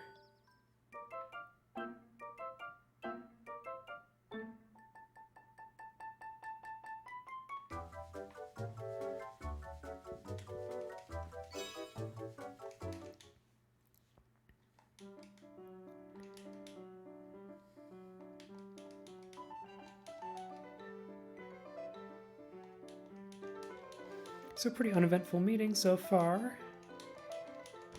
And then Ellie runs in. She needs to hide. She needs to hide from this terrifying woman, Madame Coletta, who wants to thwack Ellie with whatever she's holding, I guess, because she has seen Ellie talking to a man who she wants to talk to. Are the Straits okay? I don't even know. But anyway, we succeeded at hiding Ellie. Crisis averted for now. We're never going to be interacting with Madame Coletta in this run.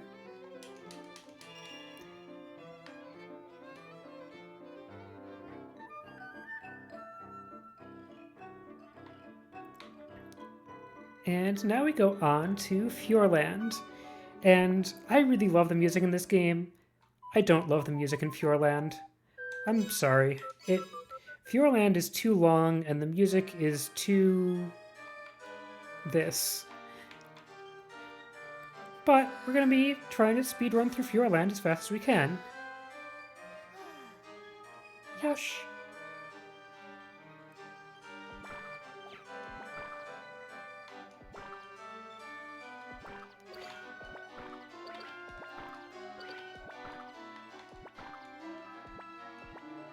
So Fjordland is going to be a level of big cycles like these Ferris wheels.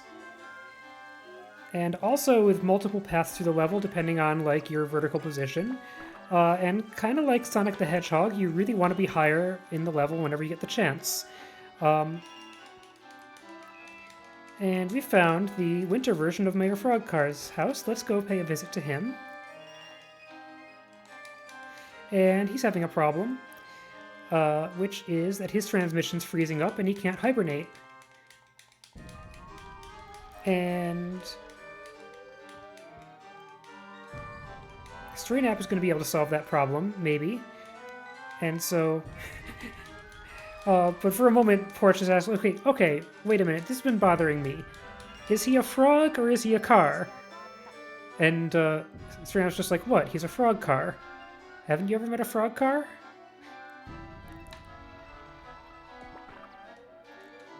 Hey, made it onto the stairs.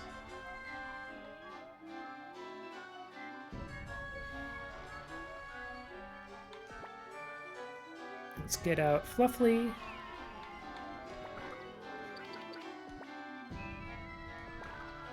And we're going to use Fluffly to hover over some of these cycling platforms.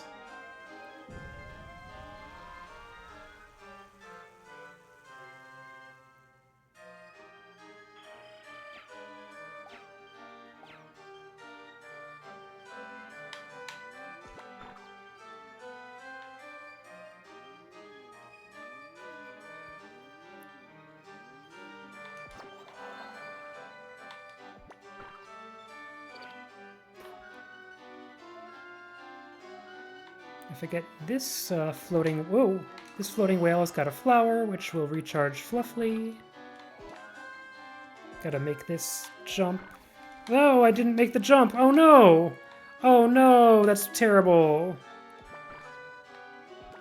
What do I do? I guess I go this way.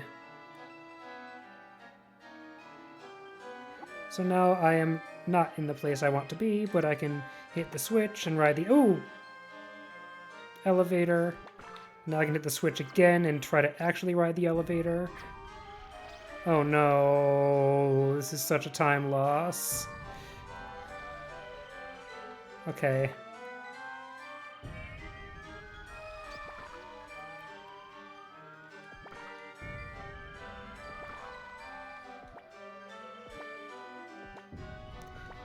This is so slow. Okay.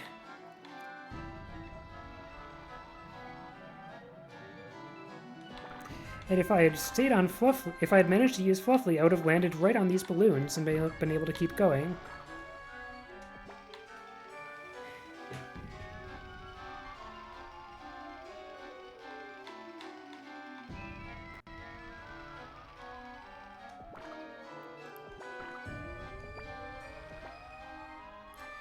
Once again, we want this platform to tilt back up so we can take the high road.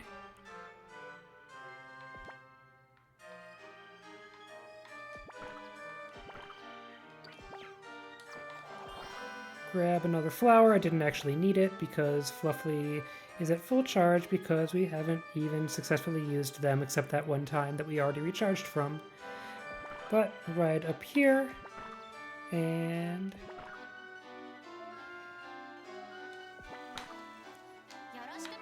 Oh, never mind. See ya, Fluffly. I'll still get the most important Fluffly section. Oh no! Okay. Let's do this.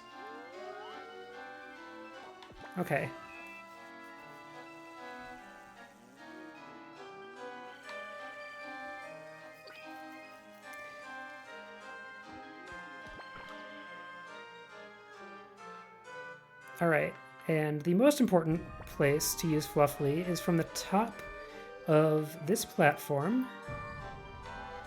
Like when it's near its peak, I want to hit it. There we go.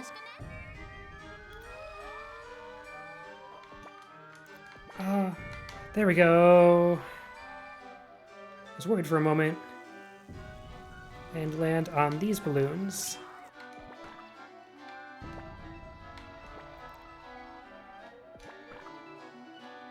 Oh no! This level's going terribly.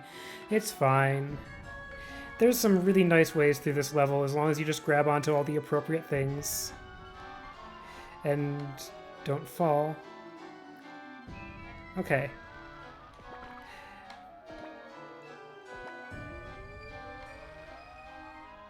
Let's switch off of Fluffly so I don't accidentally use it up.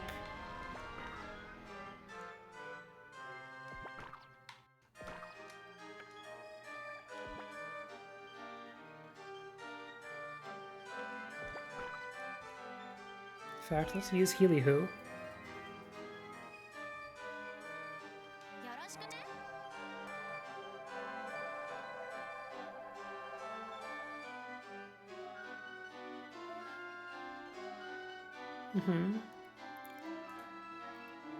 And at this point, we just gotta wait for the giant Ferris wheel. Not even Fluffy can help here because we need to end higher than we start. Alright, and we're not done with the level yet. We've got to ride the jet coaster.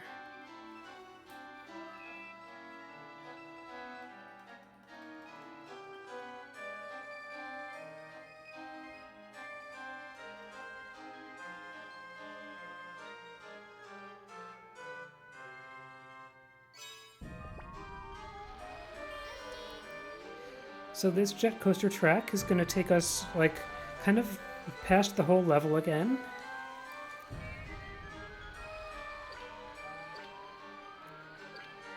And we just gotta duck at appropriate times and choose a path at appropriate times. And the important thing about choosing a path is that we always want to choose left.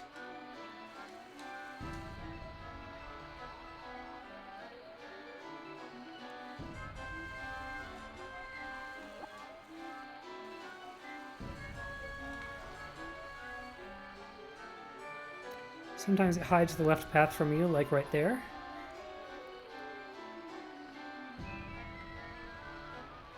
Oh, I just ducked under the health. Oh well.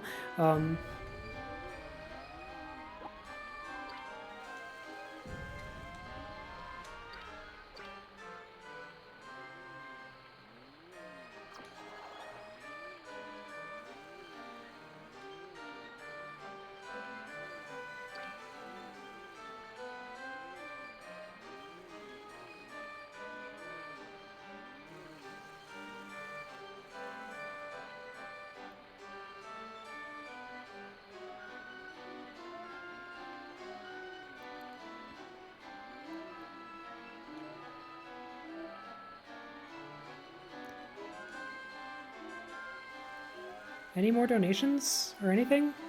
Because this could be a moment for it. Ah. Apologies. No problem. But we don't have any donations at the moment. That's fine. Just thought I'd check in while riding the jet coaster. Yeah. Zooming around a bit, but while we have a moment... Well, now we're coming up to the boss, but yeah, I'm gonna take a moment to heal.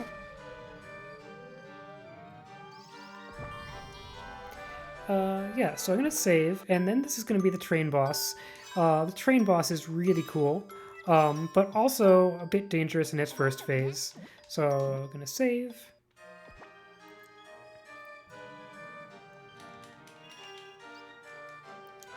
And like, hey, check out this cool train. Oh no, it's Pyro. Don't you want to find out where the train is headed? Don't you want to see the end of the road with with your own eyes? There's no harm in that, right?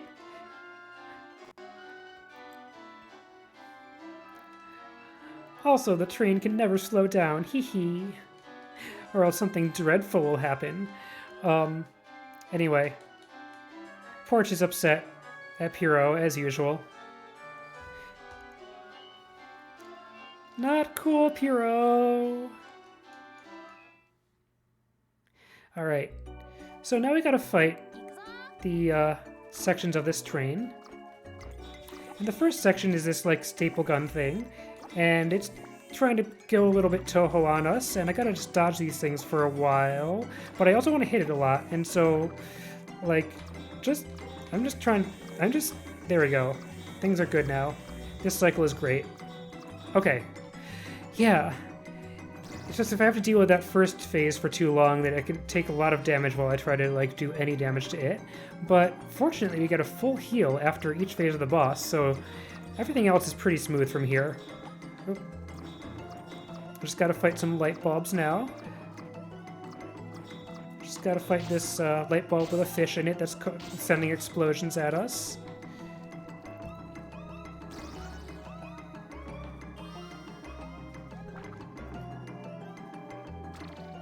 And then this extremely creepy teddy bear.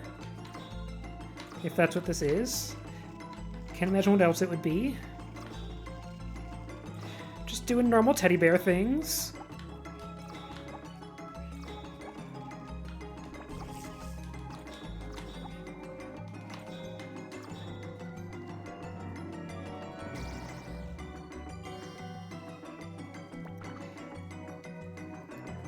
And now, gotta fight the final phase of the boss. We get a nice cutscene here.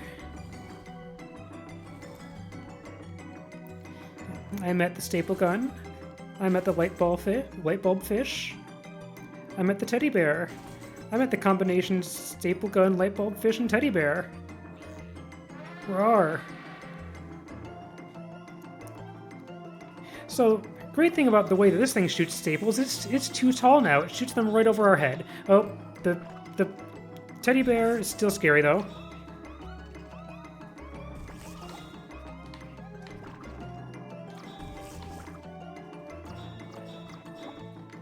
Ah. Too much teddy bear. Too much teddy bear. I need this health. I need this health in the next level. There we go. Alright, I'm going to have a bit of a problem with health in the next level, but I just need to make sure to gain it from appropriate places. And Porch hopped off the train right at the start of the scene, and now we get to see it explode. It is not going as fast as it was supposed to once it runs into that wall.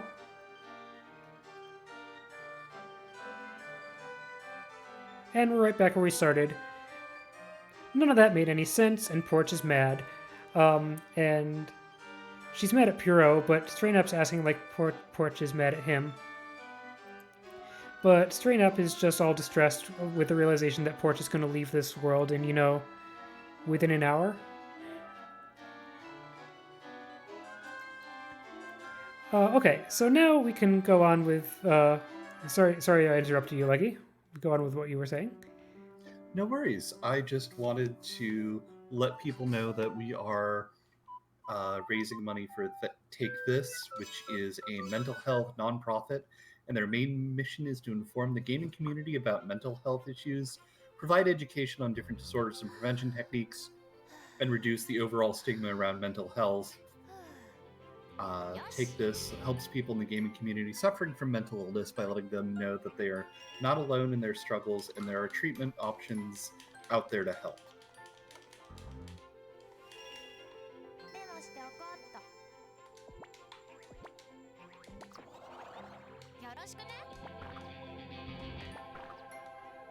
Alright, so this is the Snow Corridor. It's one of my favorite levels. And just kind of a lot of platforming and dodging snowballs. And some nice music.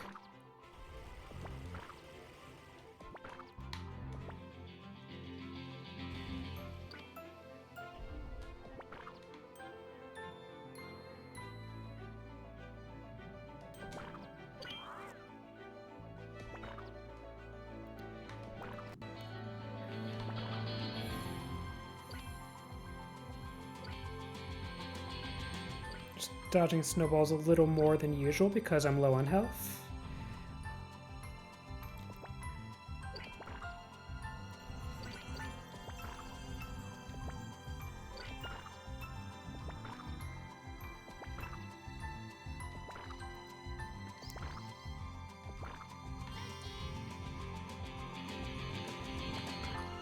And some tricky jumps here. Oh, didn't make it. There we go.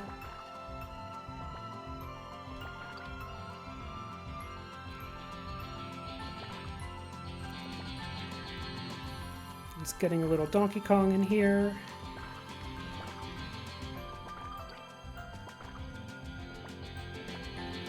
Oof. I don't want to attack those dragon things because when you attack them they turn into 3 smaller ones, and then you got 3 enemies to deal with. Don't really know how to not get hit by that one though. And can take a little bit of a intended shortcut in this level. Just by grabbing onto that handle the first chance we get. And here in the semi-dark part of the level, I can heal off of that guy.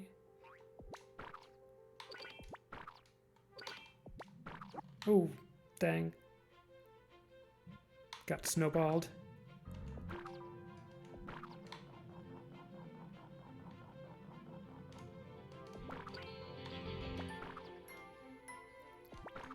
If I hit the right switch first, then the platforms should be in the right positions for me to just jump up them on the first cycle. There we go. Ah, I wanted to heal, not get snowballed. Oh hey, let's grab this. And this. There we go.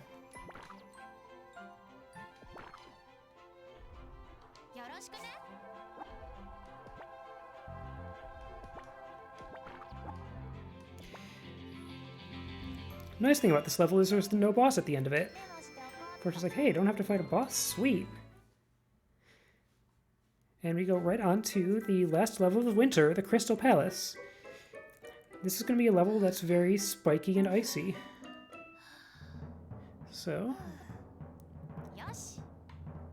Porch is ready for it.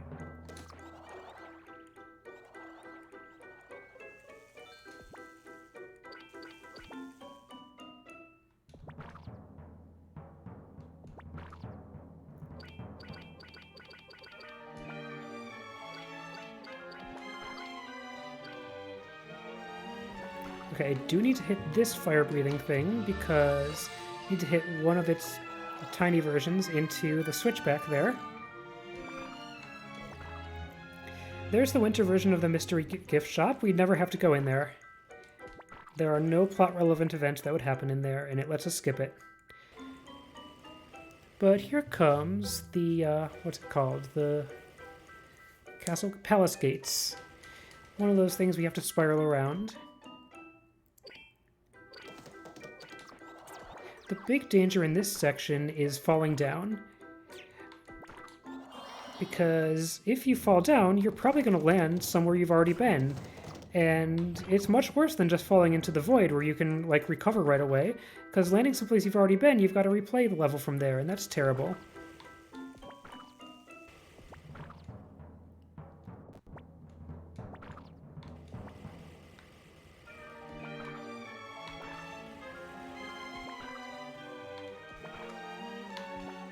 If we have a quick window? Yeah, go for it.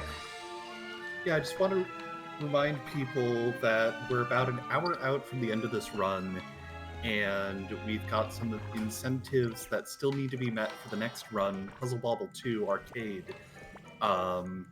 We have $7 out of $200 needed to upgrade it to the hard difficulty, and we have $0 out of the $200 needed to watch any of the cutscenes that happen during that game. So if you want to see either of these things happen, now would be a perfect time to start getting some donations in.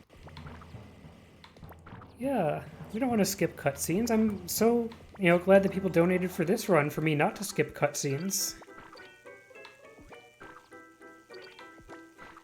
Or not to skip the only skippable cutscenes, which sadly are the songs.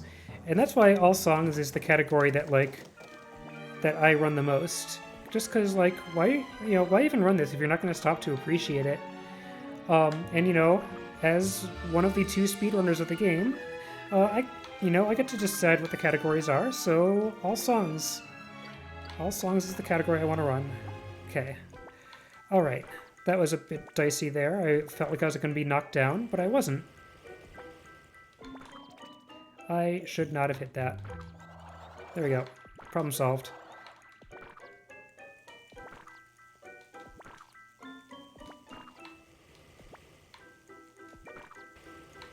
Platforms are getting a little bit narrow.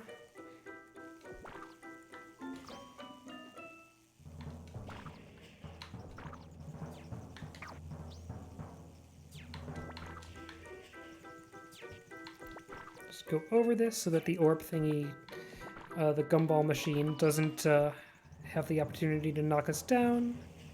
Gonna be a little bit careful here. Okay. Grab a heart.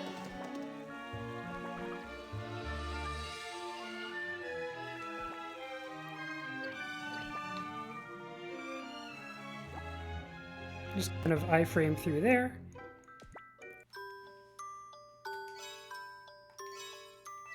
Just marathon safety save. 覚えとくね。 And get ready with your arborelia if you subscribe to me, because we're going to see Porch's skeptical face. Here we have it. Stop! Do not be alarmed. Don't worry, I'm not.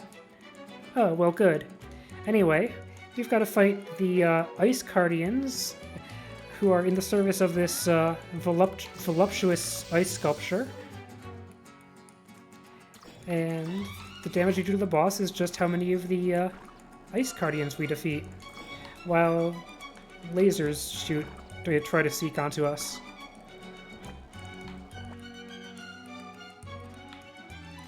So I want it to be the phase where the Ice Guardians march at us, because that's the phase where I can do damage.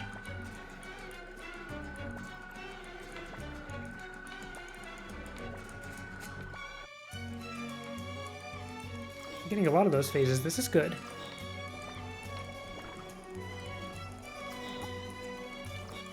There we go.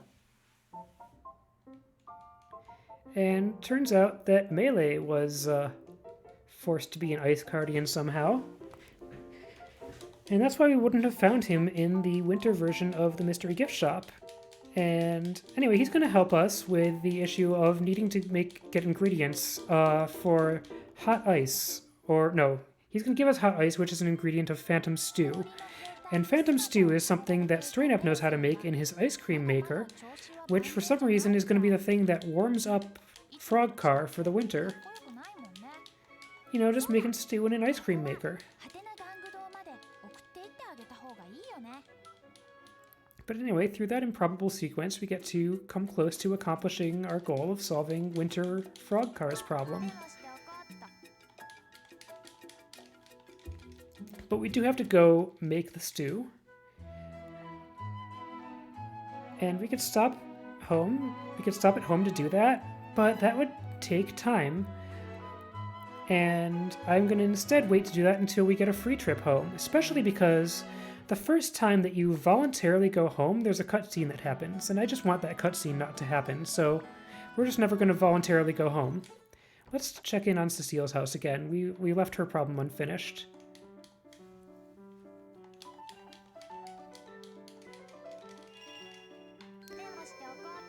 Check the mysterious mirror again.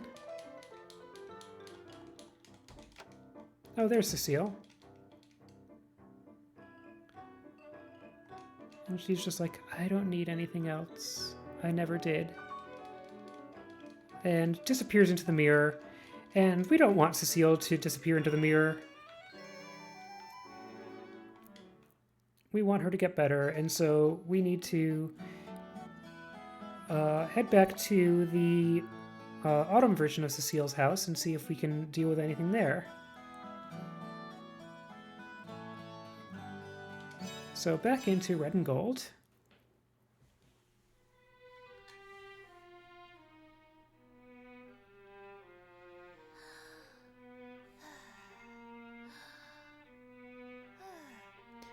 Yosh.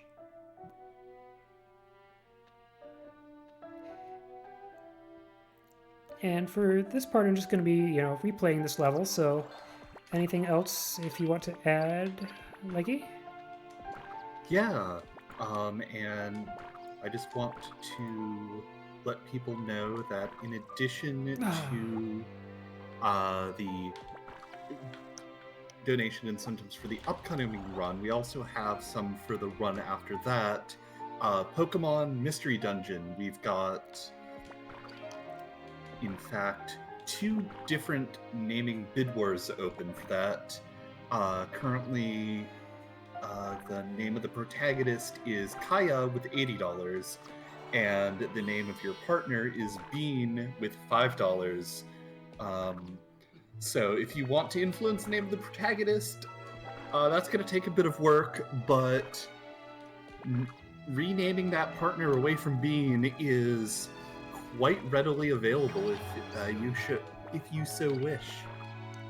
Awesome. So just double jumping through this level again, trying not to get acorned.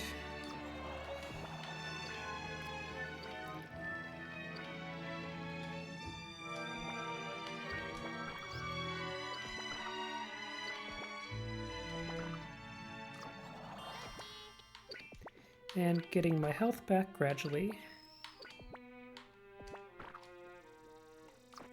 Ooh.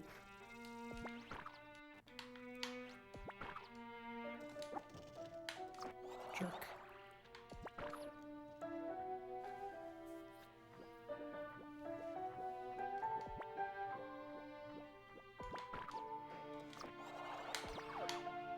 Yeah.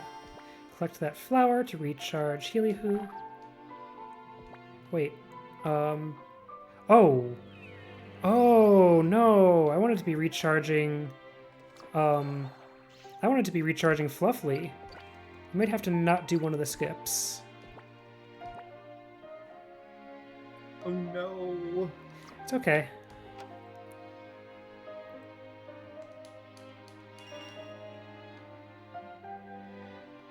Check the mirror again. Here's old Cecile again. And she's just like, what a beautiful dream. A night at the opera. And she's being lost in her nostalgia and also wandering into a mirror. But this time, we get to follow her into the mirror and into Cecile's secret garden. And so this is the level where we're going to, kind of the level within a level that Alice had. This is kind of the similar thing for Cecile. And it starts with this big circular section where it wants us to go rightward around the circle, but hey, let's go leftward. It seems to work better.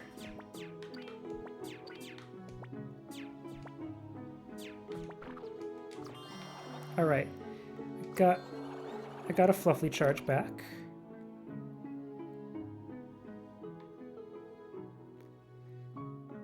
Let's use it.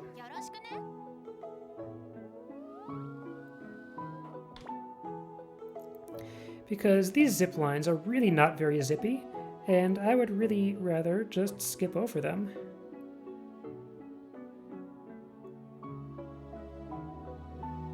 And it's much faster to just float over them.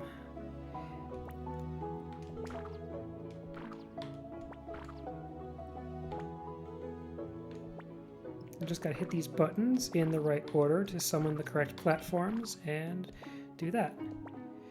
Here's a slightly trickier version of the puzzle. We need to jump up here. We need to hit the switch, hit the switch, hit the switch, hit the switch. Thank you.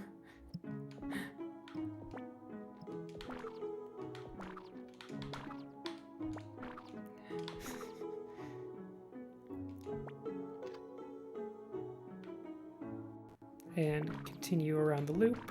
So each quarter of the loop is going to have one of those little sections. Let's get out our trampoline friend here.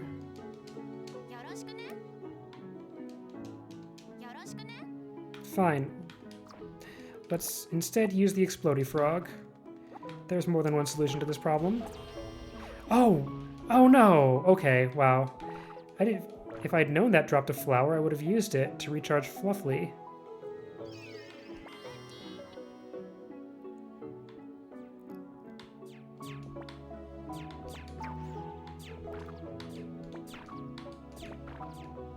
Learning things. And hit the right buttons to make the bridge.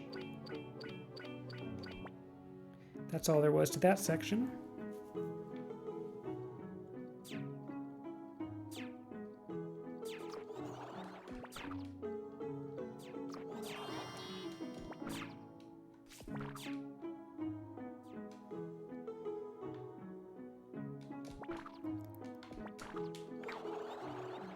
You know, this is a time I'm gonna feel okay with using up Fluffy. We can just go get Fluffy from the basement again after this.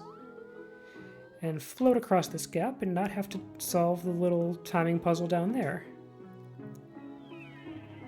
And then there's a trivia game where we know the answers. The signs are just asking us questions about, like, you know, what was this character's name, blah, blah, blah. And your prize for answering correctly is you don't get hit by those, like, orb shooting flower things.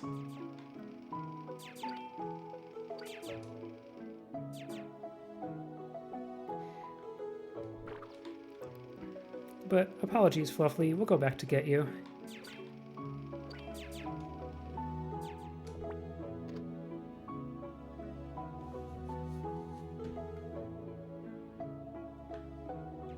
Oh.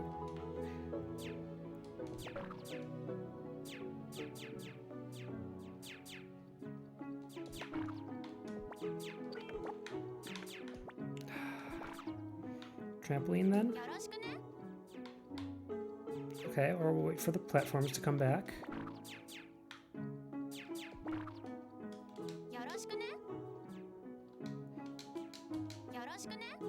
Thank you. Sometimes, when you're standing too close to a wall, the paths just don't want to do their thing. And I think it was expecting me to end at that door and for that door to dramatically open while I was standing next to it, in which case it would make sense for Porch to be saying "Open Sesame." Anyway, now we're in the inner garden. Just gotta do some more of these things where we knock out blocks. Hop across the top of these.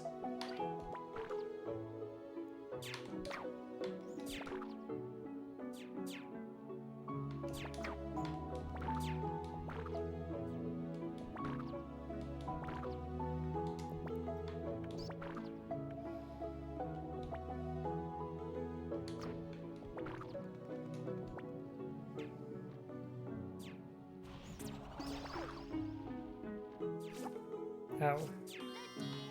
Okay. Knock out the correct blocks here. There. Oh, oh. There we go. And hop up there. And we reach the end of the level. And there's not so much a boss here as there is a conversation. Because we need to talk to the old woman, who we realize is Cecile now. And she's going to tell us about her life, and she's going to speak in a way that makes her sound like 200 years old. And we've just got to say the right things back to her to say, like, hey, you can make something of your life now also. And if you say the right thing, you proceed. And if you say the wrong thing, she drops you on spikes. She's very nice like that. Very pleasant to talk to. No, but really, you just gotta say encouraging things to Cecile like, hey, I love pretty dresses. Let's talk about dresses.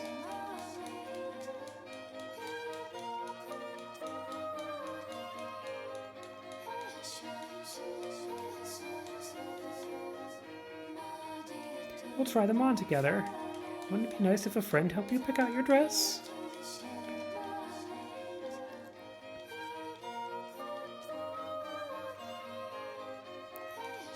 So, also this music is called Folly Fall, And again, this was like the first track that I encountered from Napple back in the file sharing days. For some reason, it's not even on the soundtrack CD, and it's so good.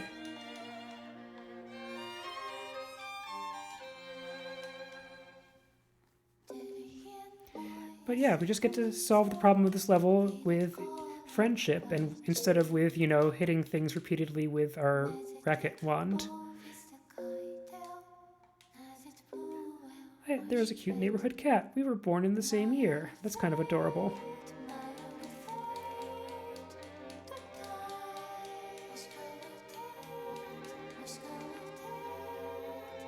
I want to learn it all too.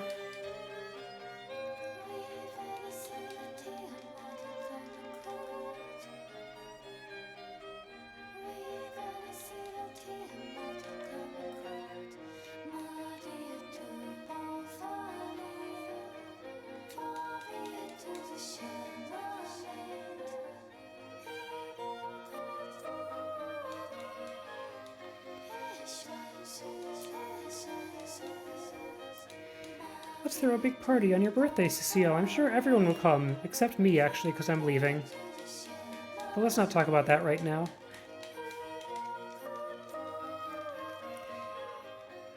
But yeah, she's okay now. Hugs for everyone. And we get a cutscene where we get another song where we get another one of our petals.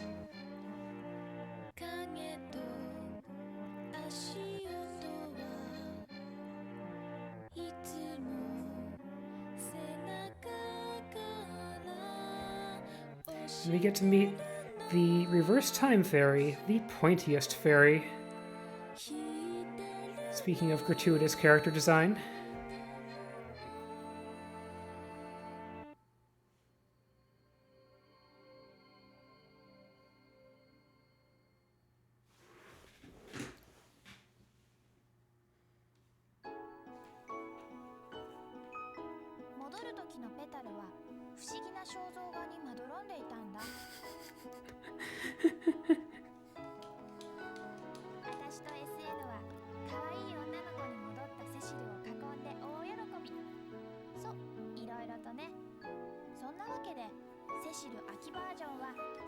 Uh-huh.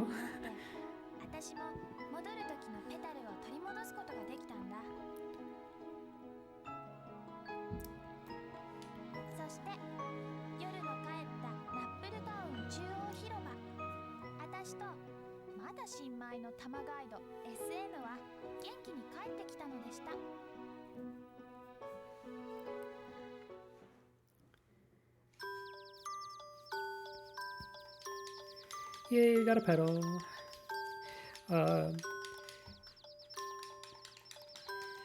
Another moment when Stray Nap tries to spirit-splain to Porch the nature of time. But, yep, time to go to sleep again.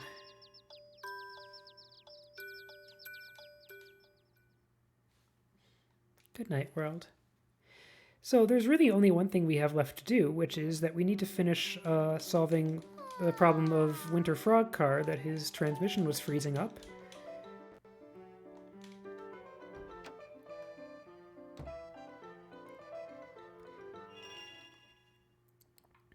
And we've got the ingredients we need. Oh, we gotta talk to the rocking chair. This rocking chair really wants us to understand something. And Porch is like, hey, Stray Nap, what's it saying? And so I'm like, I don't know. And Porch is like, I thought you knew these things. Like, yeah, I don't know. Something's weird. It's not just that I don't know things. Could it be the awakening? But yeah, anyway, we've got the Phantom Stew recipe, and because it is a plot-critical thing to make, Stray Nap's just going to make it for us.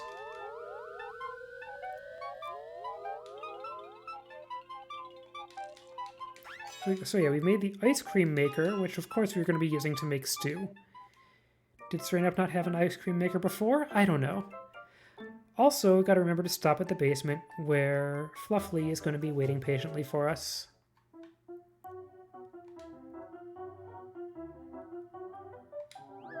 Fluffly's back.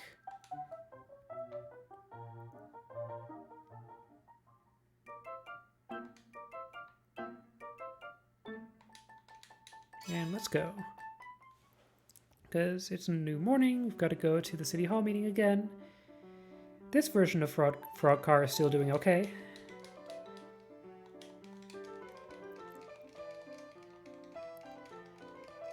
And Cecile's like, hey, I'm getting my life back together. I'm going to go to school with these much shorter children.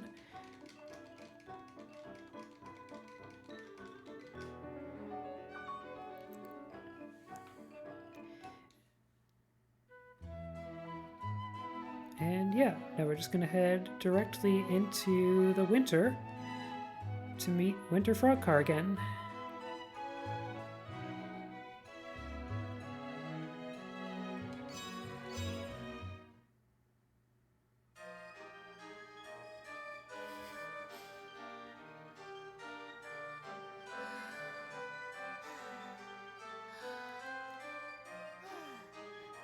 Yes. So we don't need to play much of Fjordland again, thankfully. We just have to get back to Frog Car's house.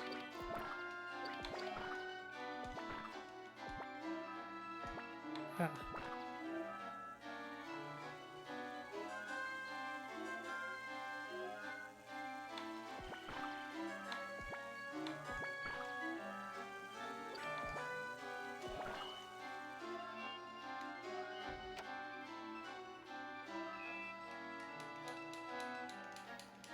And yep, we've got the stuff.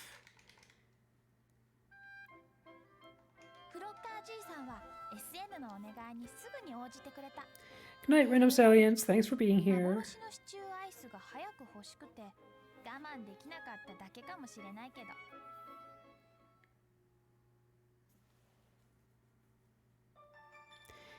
And we get our winter pedal.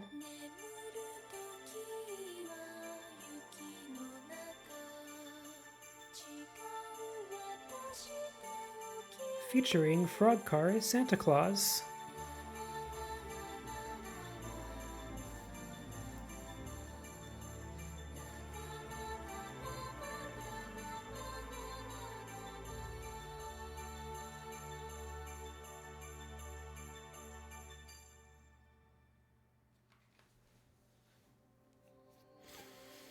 And Porch is reunited with her sixth and final pedal.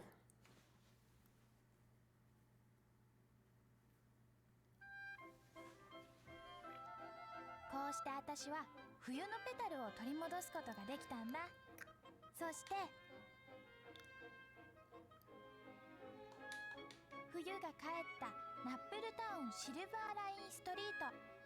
私とまだまだ新米玉ガイドの SN は元気に帰ってきたのでした。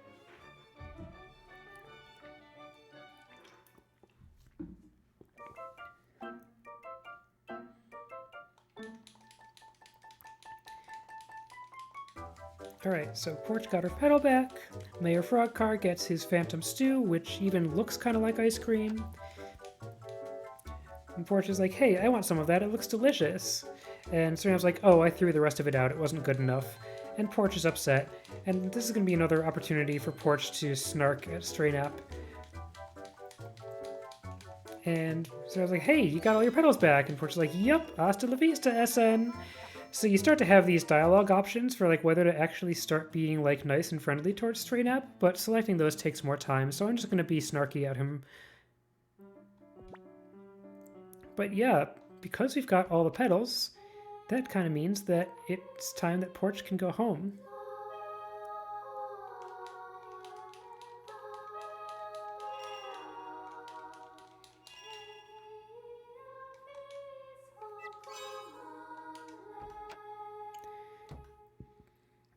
But we don't get to go home just yet.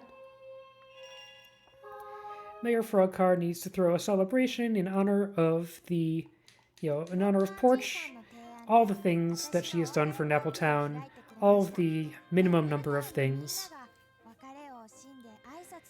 Got a big turnout of people that, including people she didn't help at all.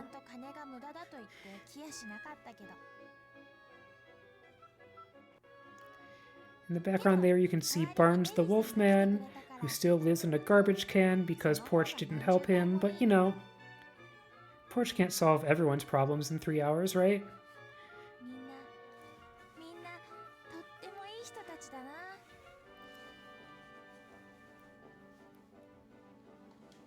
そして最後に記念撮影、ピエロ君が撮りました。そしてついに礼拝堂でゲートが開かれ、ポーチアリシアはもう新米 It's funny, we didn't really know what Porch's first name was supposed to be until Cargo decided it in the fan translation. We did know that her last name should be transliterated as like Arsia. In Japanese, it's pronounced Arisia. And I kind of think that, you know, just in the materials where they named this game in English, they just could have picked a more satisfying transliteration. But we're kind of stuck with this one because it's in the subtitle of the game. There's even dialogue about how it's supposed to sound like Illusia. So if they had another syllable in there, it would really work better.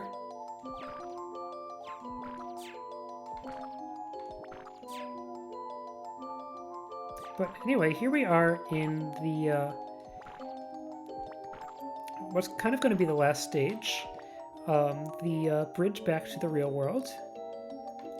Just got some tricky platforming to do.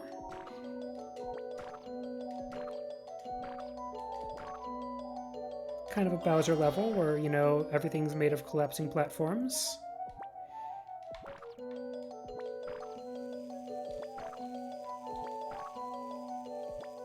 Oh.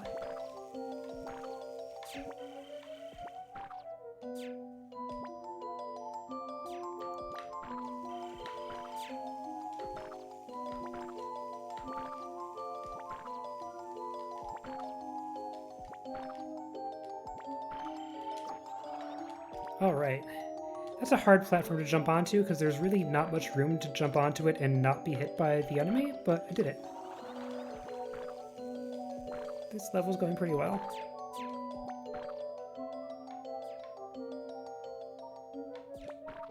Ah.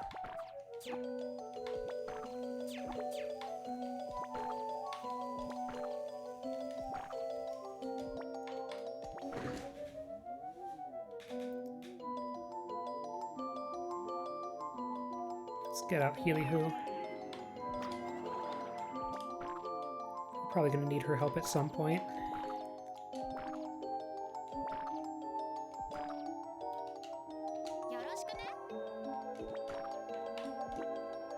Ah, that was too risky of a jump.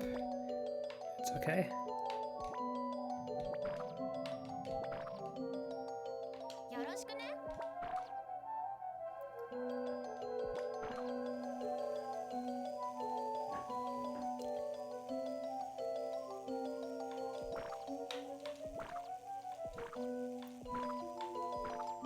Alright, and we reached the halfway point of the bridge, and stopped to have a conversation with Straynap, but suddenly we get smacked around by a clown.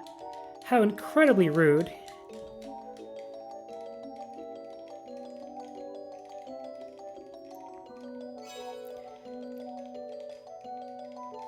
And, you know, once again, just choosing the default option is like, Piero is insulting Straynap, and Pork's like, Straynap may be stupid.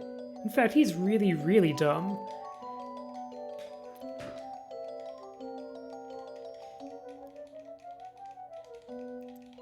But anyway, we do have a problem, because not only has Porch been smacked around by an evil clown, her petals are missing. Piero has all of them now.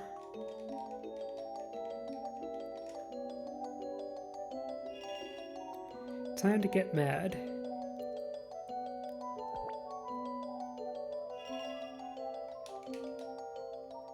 Now we're looking at a photo that looks kind of like the photo that the mayor took, except everybody's Piero. This is also a problem.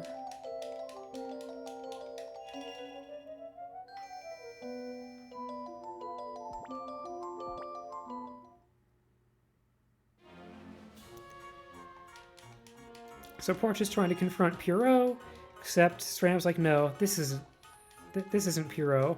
I can smell him. This used to be Minister Druid. But everybody has been turned into a clone of Pierrot, so welcome to the Clownpocalypse. Yeah, I feel like you deserve to know what's going on while I mash through the dialogue that only has to be on screen for a frame. So we've got to solve the problem of everybody being turned into Pierrot, and we're going to find the first step to solving that problem by going into the circus and going to Pierrot's private room, which looks remarkably like the one in Stranap's ice cream shop. And we get a bit of... well, we get a recipe, but we also get a bit of Pierrot's diary. The Pierrotization Plan, saving the universe.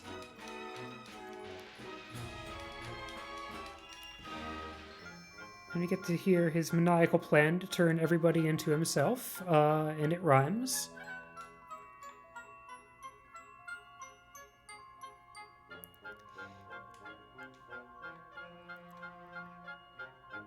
And Pierrot keeps making references to the goddess Illusia, but also starts calling Porch that, and she's just like, hey, stop it, get my name right. But Pierrot's going to start suggesting that she is in fact the goddess Illusia somehow.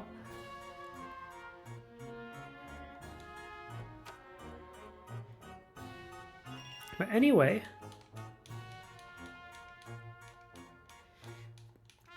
Pierrot for some reason decided to leave the second half of his evil plan in Porch's room.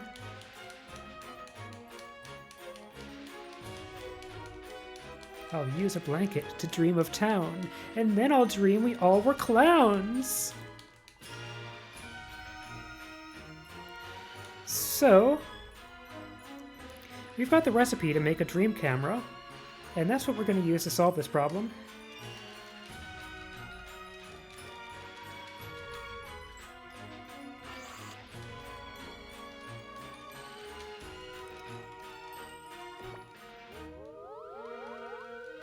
So the idea now is that if we go and use one of Alice's dream blankets, we can dream of Nappletown being back the way that it was, and take a picture of that. And that's how we're going to try to fix things.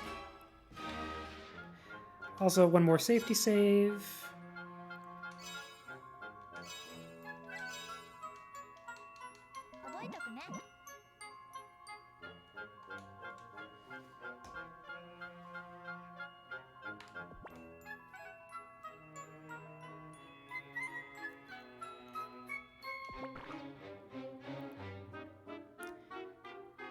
So run past some more clown clones and visit Alice's house.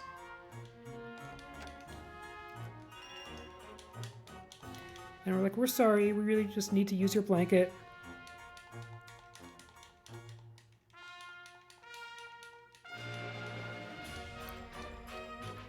Fortunately, we don't have to confront a version of Alice who's been turned into a clown, although I'm sure she's somewhere. And get a picture of a dream where things are back to normal, feed it into the machine that makes pictures real somehow.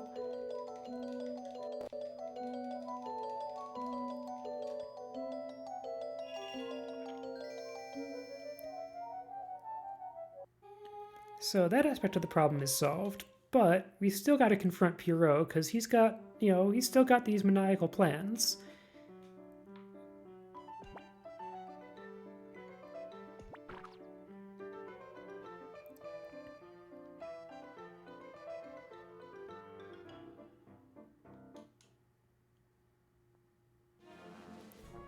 And so, here's Pierrot, just having a normal one, standing in a crumbling sandcastle model of Nappletown. And we're confronting him, and he says all of these, manipulative, abusive things to Porch.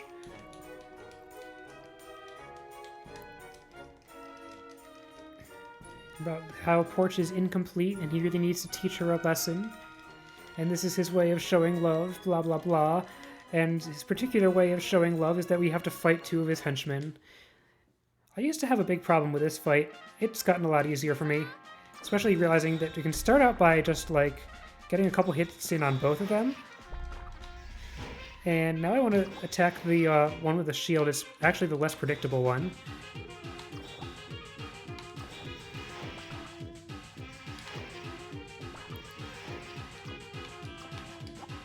Well, this is not going as well, but it'll be fine. Ooh.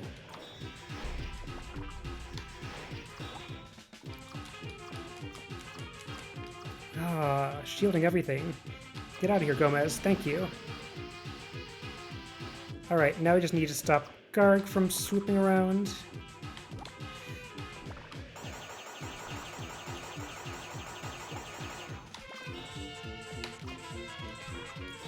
This really could be going better. This really could be going better. Ah. Alright.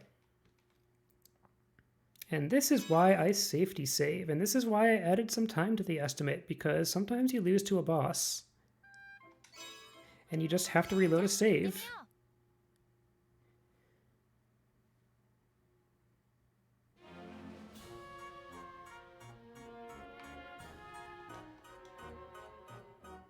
I think I still need, at the save, I still need to make the, Oh, no? Okay, I already made the dream camera. Cool.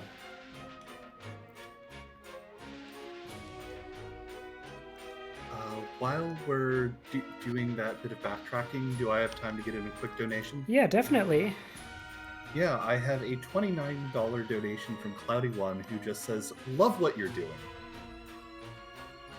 Yay, thank you. And I have to agree with that sentiment. This has been such a fantastic run. Thank you.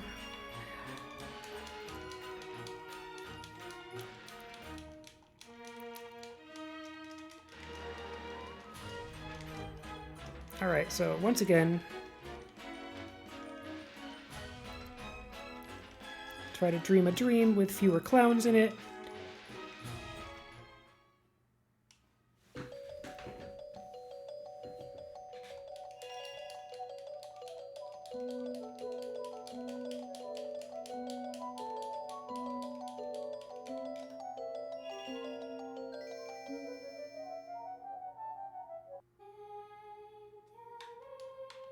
Alright, let's confront Puro and the henchmen again.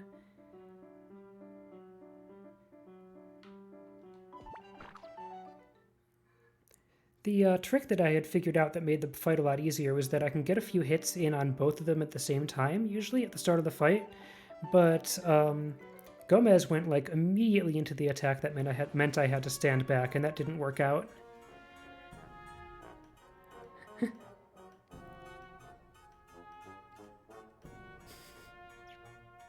Yeah, that's a good comparison for how Puro is talking here.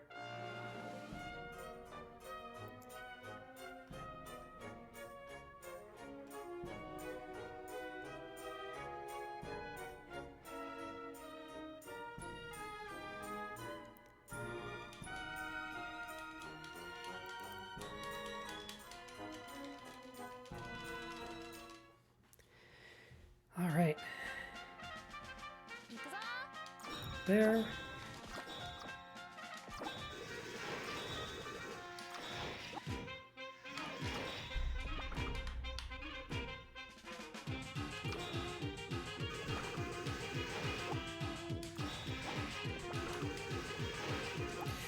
This is still a little bit out of control. Okay, we're good.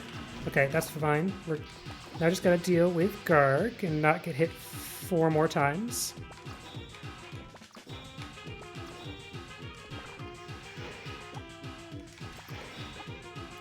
Not hit twice more. Why are you hanging out there where I can't hit you? That's mean. I thought I was better at this fight. The other thing I can do is I can save after the camera.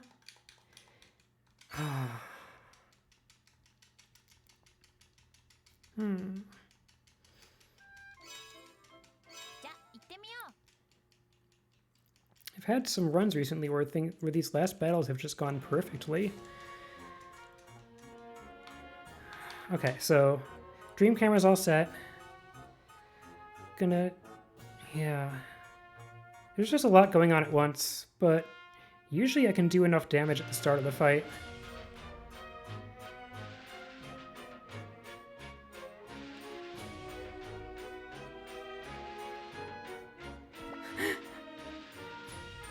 Heckin' Gomez.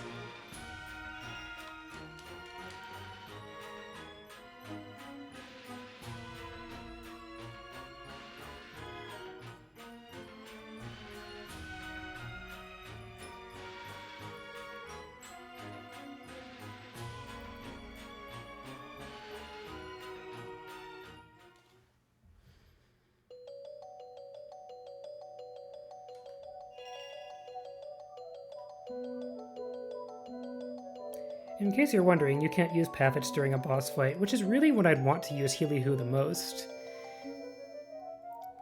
But, alright. We're back here, and I'm going to take another stop back at Porch's bedroom and save, so that if this fight keeps going terribly, at least I don't have to keep repeating that sequence.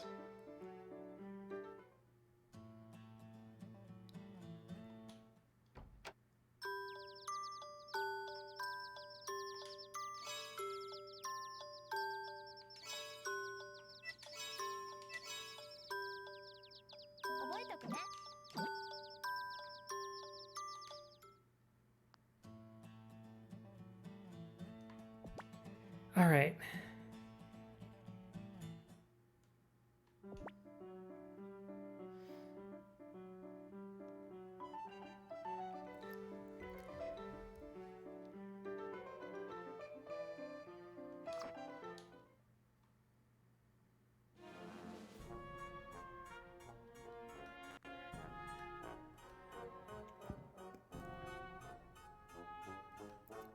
Alright, once again, get to hear Pierrot's monologue. Except not really, because, you know, mashing through it as fast as possible.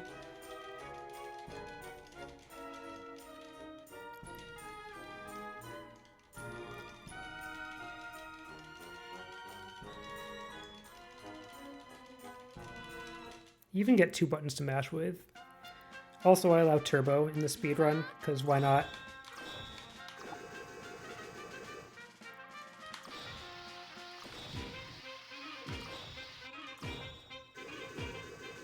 Good. They are not ganging up on me so much this time.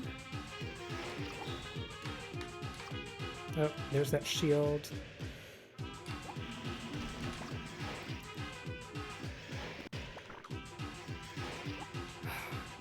Bad timing.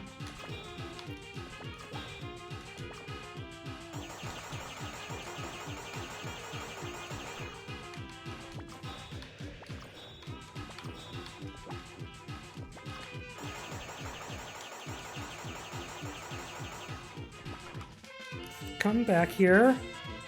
I've never seen him go that far out of the arena.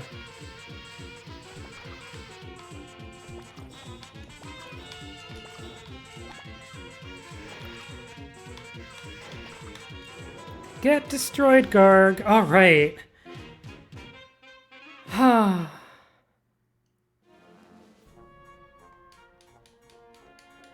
right. That's not the end of the game, because Pierrot's still here. He's just dabbing on out of here for now. But Porch has gotten her petals back. So we just need to go on to the final confrontation with Pierrot.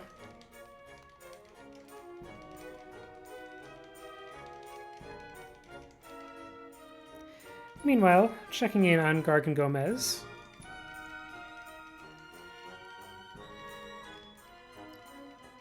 Gomez is going to be very concerned for his friend Garg.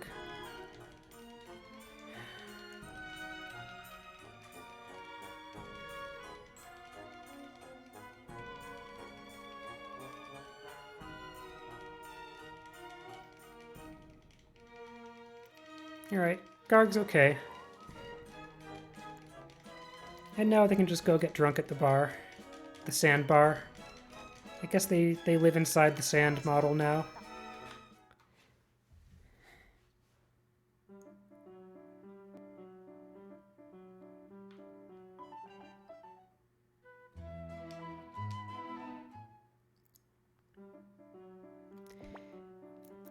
And I can go back into the chapel now and try to leave for real.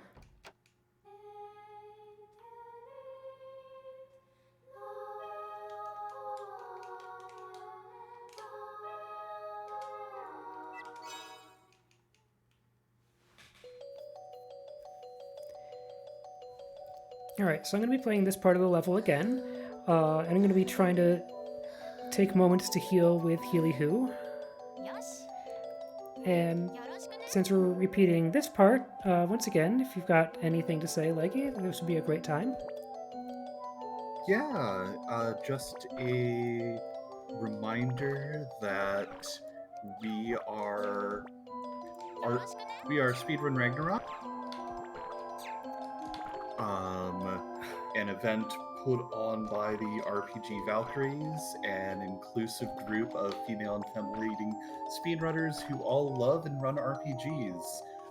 If you want to join the Discord, exclamation mark Discord in chat. We'll put a link in there for you to come and hang out. It's open to all people and all genders. And this is raising money for Take This, a mental health nonprofit whose main mission is to inform the gaming community about mental health issues, provide education on different disorders and prevention techniques, and reduce the overall stigma around mental illness. Thank you, Leggy. And yeah, this has been a really great event, and I'm really glad to be in it.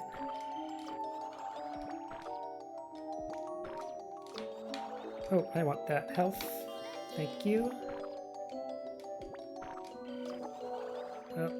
Oh, heck.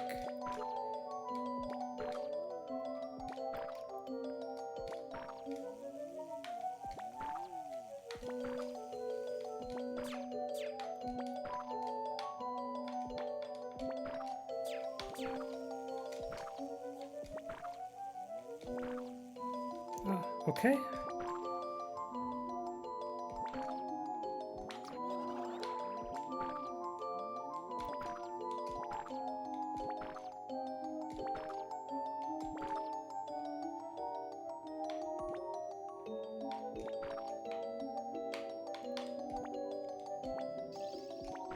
Right.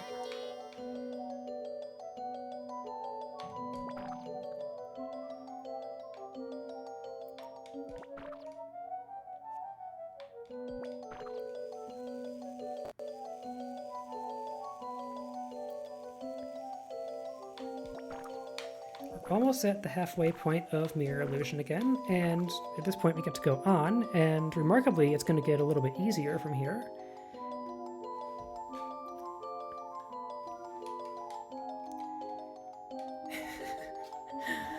And Porch is like, I get to go home, I get to have stew! And Strain Up is just face palming because he's afraid that this world is going to fall apart without Porch, and he wants Porch to remember to, hold on to a memory of him. And Porch is like, yeah, how could I forget? But that's going to be a kind of important thing in the end game here.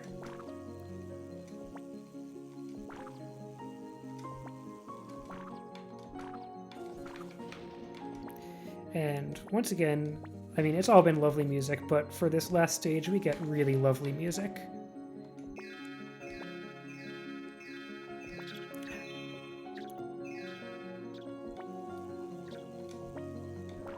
Just great music for taking a breath before the final boss, while shooting stars try to knock us off of platforms.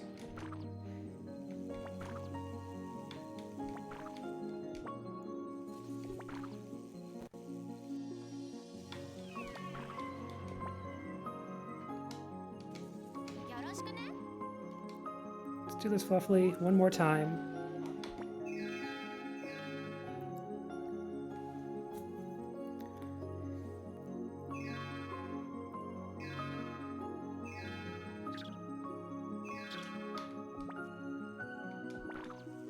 get out Healy-Hoo again.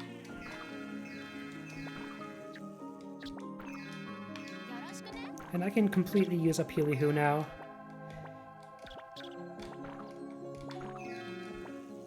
She has done a fine job. And she gets to go home and rest.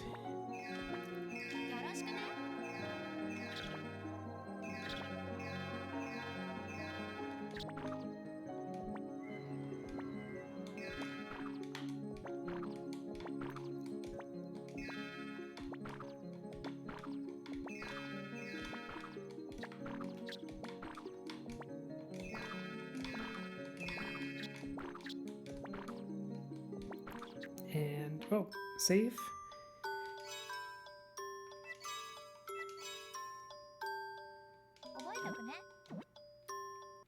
And it's time to confront Pierrot one more time.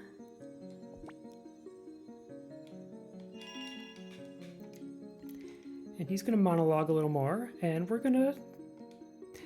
Stran's going to come up with a great insult for me. You know what I see when I look at you? A trash bin for twisted petals.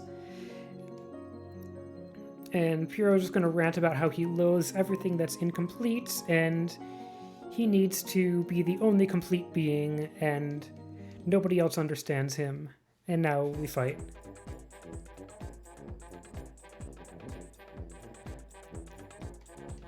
Also, he wants to become a god. We're at that point of the RPG plotline.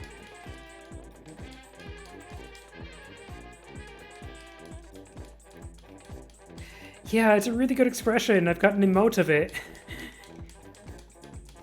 And Strainap's reminding Porch to keep a little piece of Napple World in her heart. But yeah, now we got to run at Pierrot a lot and hit him with the wand.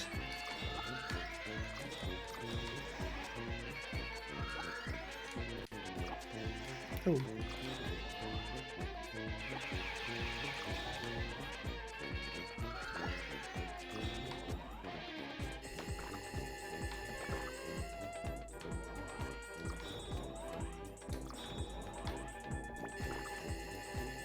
It's really great if you hit him before he has a chance to even charge up his attack, like this. Oh, not like that.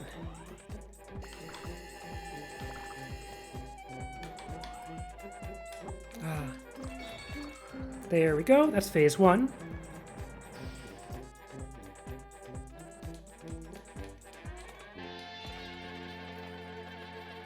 And get a full heal, thankfully. And phase 2 is often a little bit intense, but I've learned, especially from Random Salience's runs, that you can just get right up in his face and hit him a lot, no matter what he's sending at you. And he's kind of got... It's like sometimes you can just hit him even when he's supposed to be hanging off to the side there. And so he's got attacks for all the different seasons, like, winter and autumn and laser season.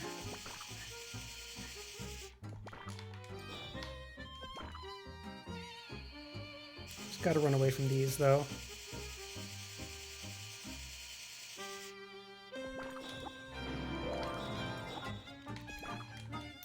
Sometimes he just grabs you.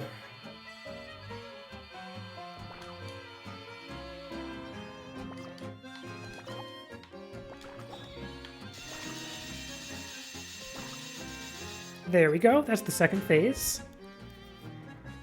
Oh, he does have a bat necklace. I hadn't even noticed. All right. And then this is kind of like that Photoshop Flowey phase in Undertale where just all the attacks come at you at once, but also it's constantly dropping health. I never even had to deal with these awful stun-locking crabs in the last phase. That was nice.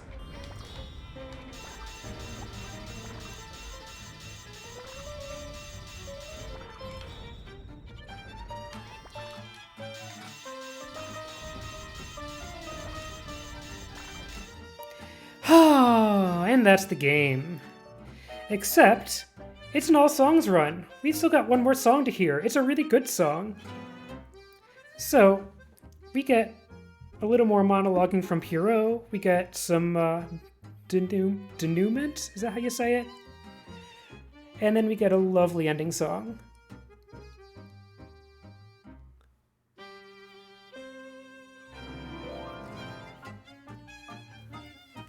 And I think it'll end just a little bit overestimate.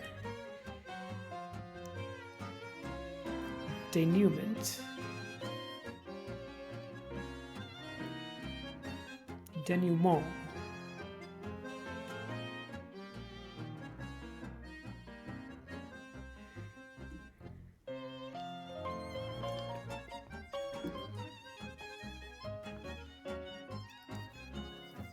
Yeah, so that run had a bunch of things that I wouldn't have wanted to happen in a speedrun. But, you know, it's a marathon run. You just keep playing it, and I got through it. And you get to all experience the game together.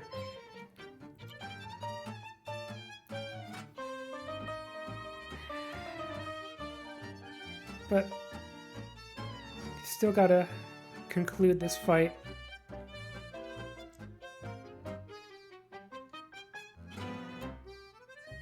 And thank you all for being here. And Stray Nap's got a plan. It's time to remix the elusive 7th pedal. No, not the 7th pedal! What?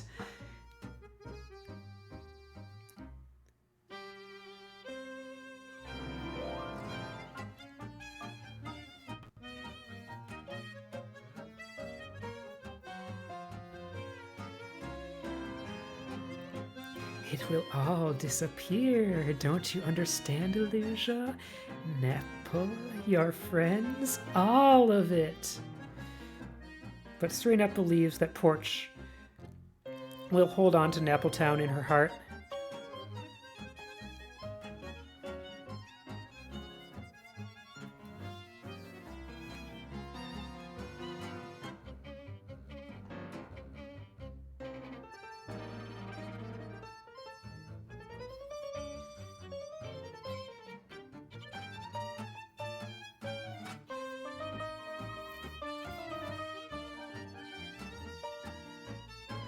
In this together, Porch. There's still going to be some more dialogue, so yeah, Leggy, if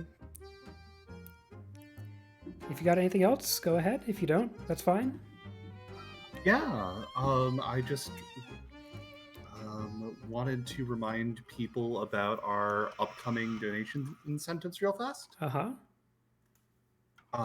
We still are looking for to reach our goal of $200 to either upgrade Puzzle Bobble 2 to hard difficulty or to watch the cutscenes. If that's not your style, we also have a $200 donation incentive for the Autofants to show off the beta version after the run that has no money towards it yet.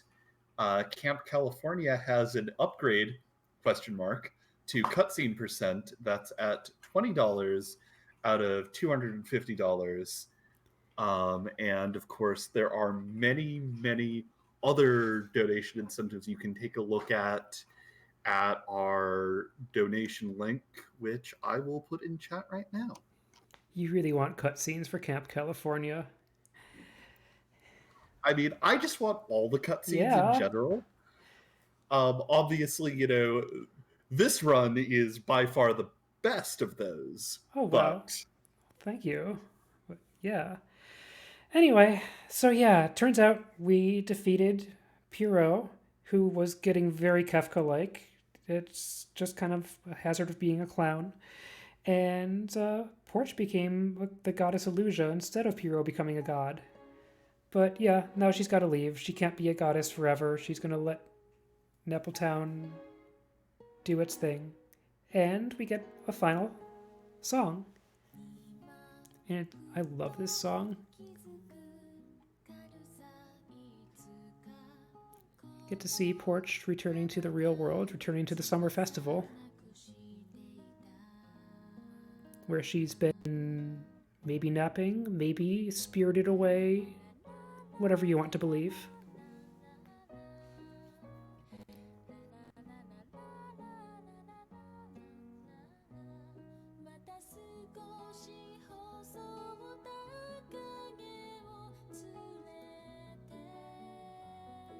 This clown is a nice clown. Just gonna hand Porch a balloon.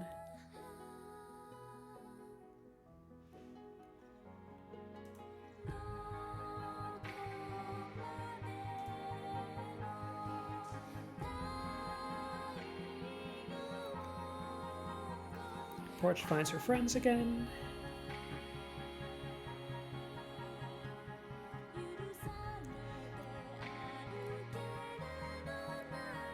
Get to take a look around at all of the booths of the festival that, like, kind of warped versions of them were the buildings of Napple Town.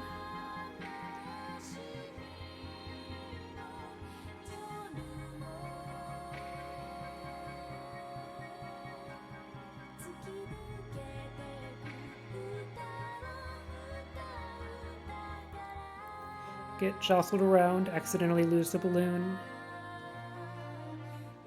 Watch it drift away. That's okay.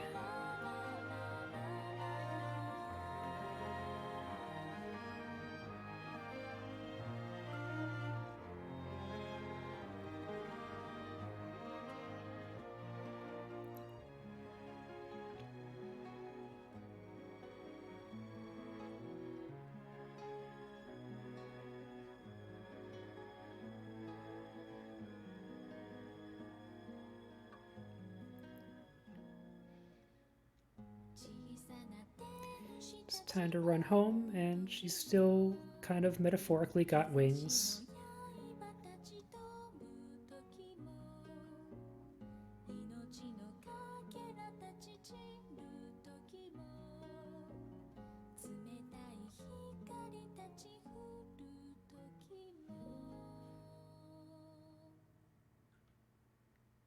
And that is time. That is where the All Songs run ends.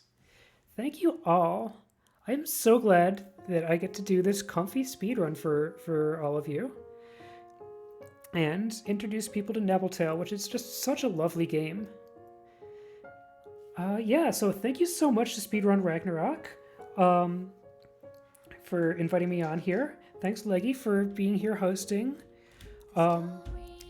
Thank you to Glitch Witch, who, when I couldn't stop talking about the soundtrack of this game, she's like, you know, I have a Dreamcast, right? You could play the game. And thank you to Cargodin for actually making it reasonably playable by translating it to English. Thank you to Random Salience for being the other part of the speedrunning community for this game and, like, coming up with some cool tricks and skips. And yeah, this game is just so pretty. We don't need to wait through the credits. I'm sure we need to move on.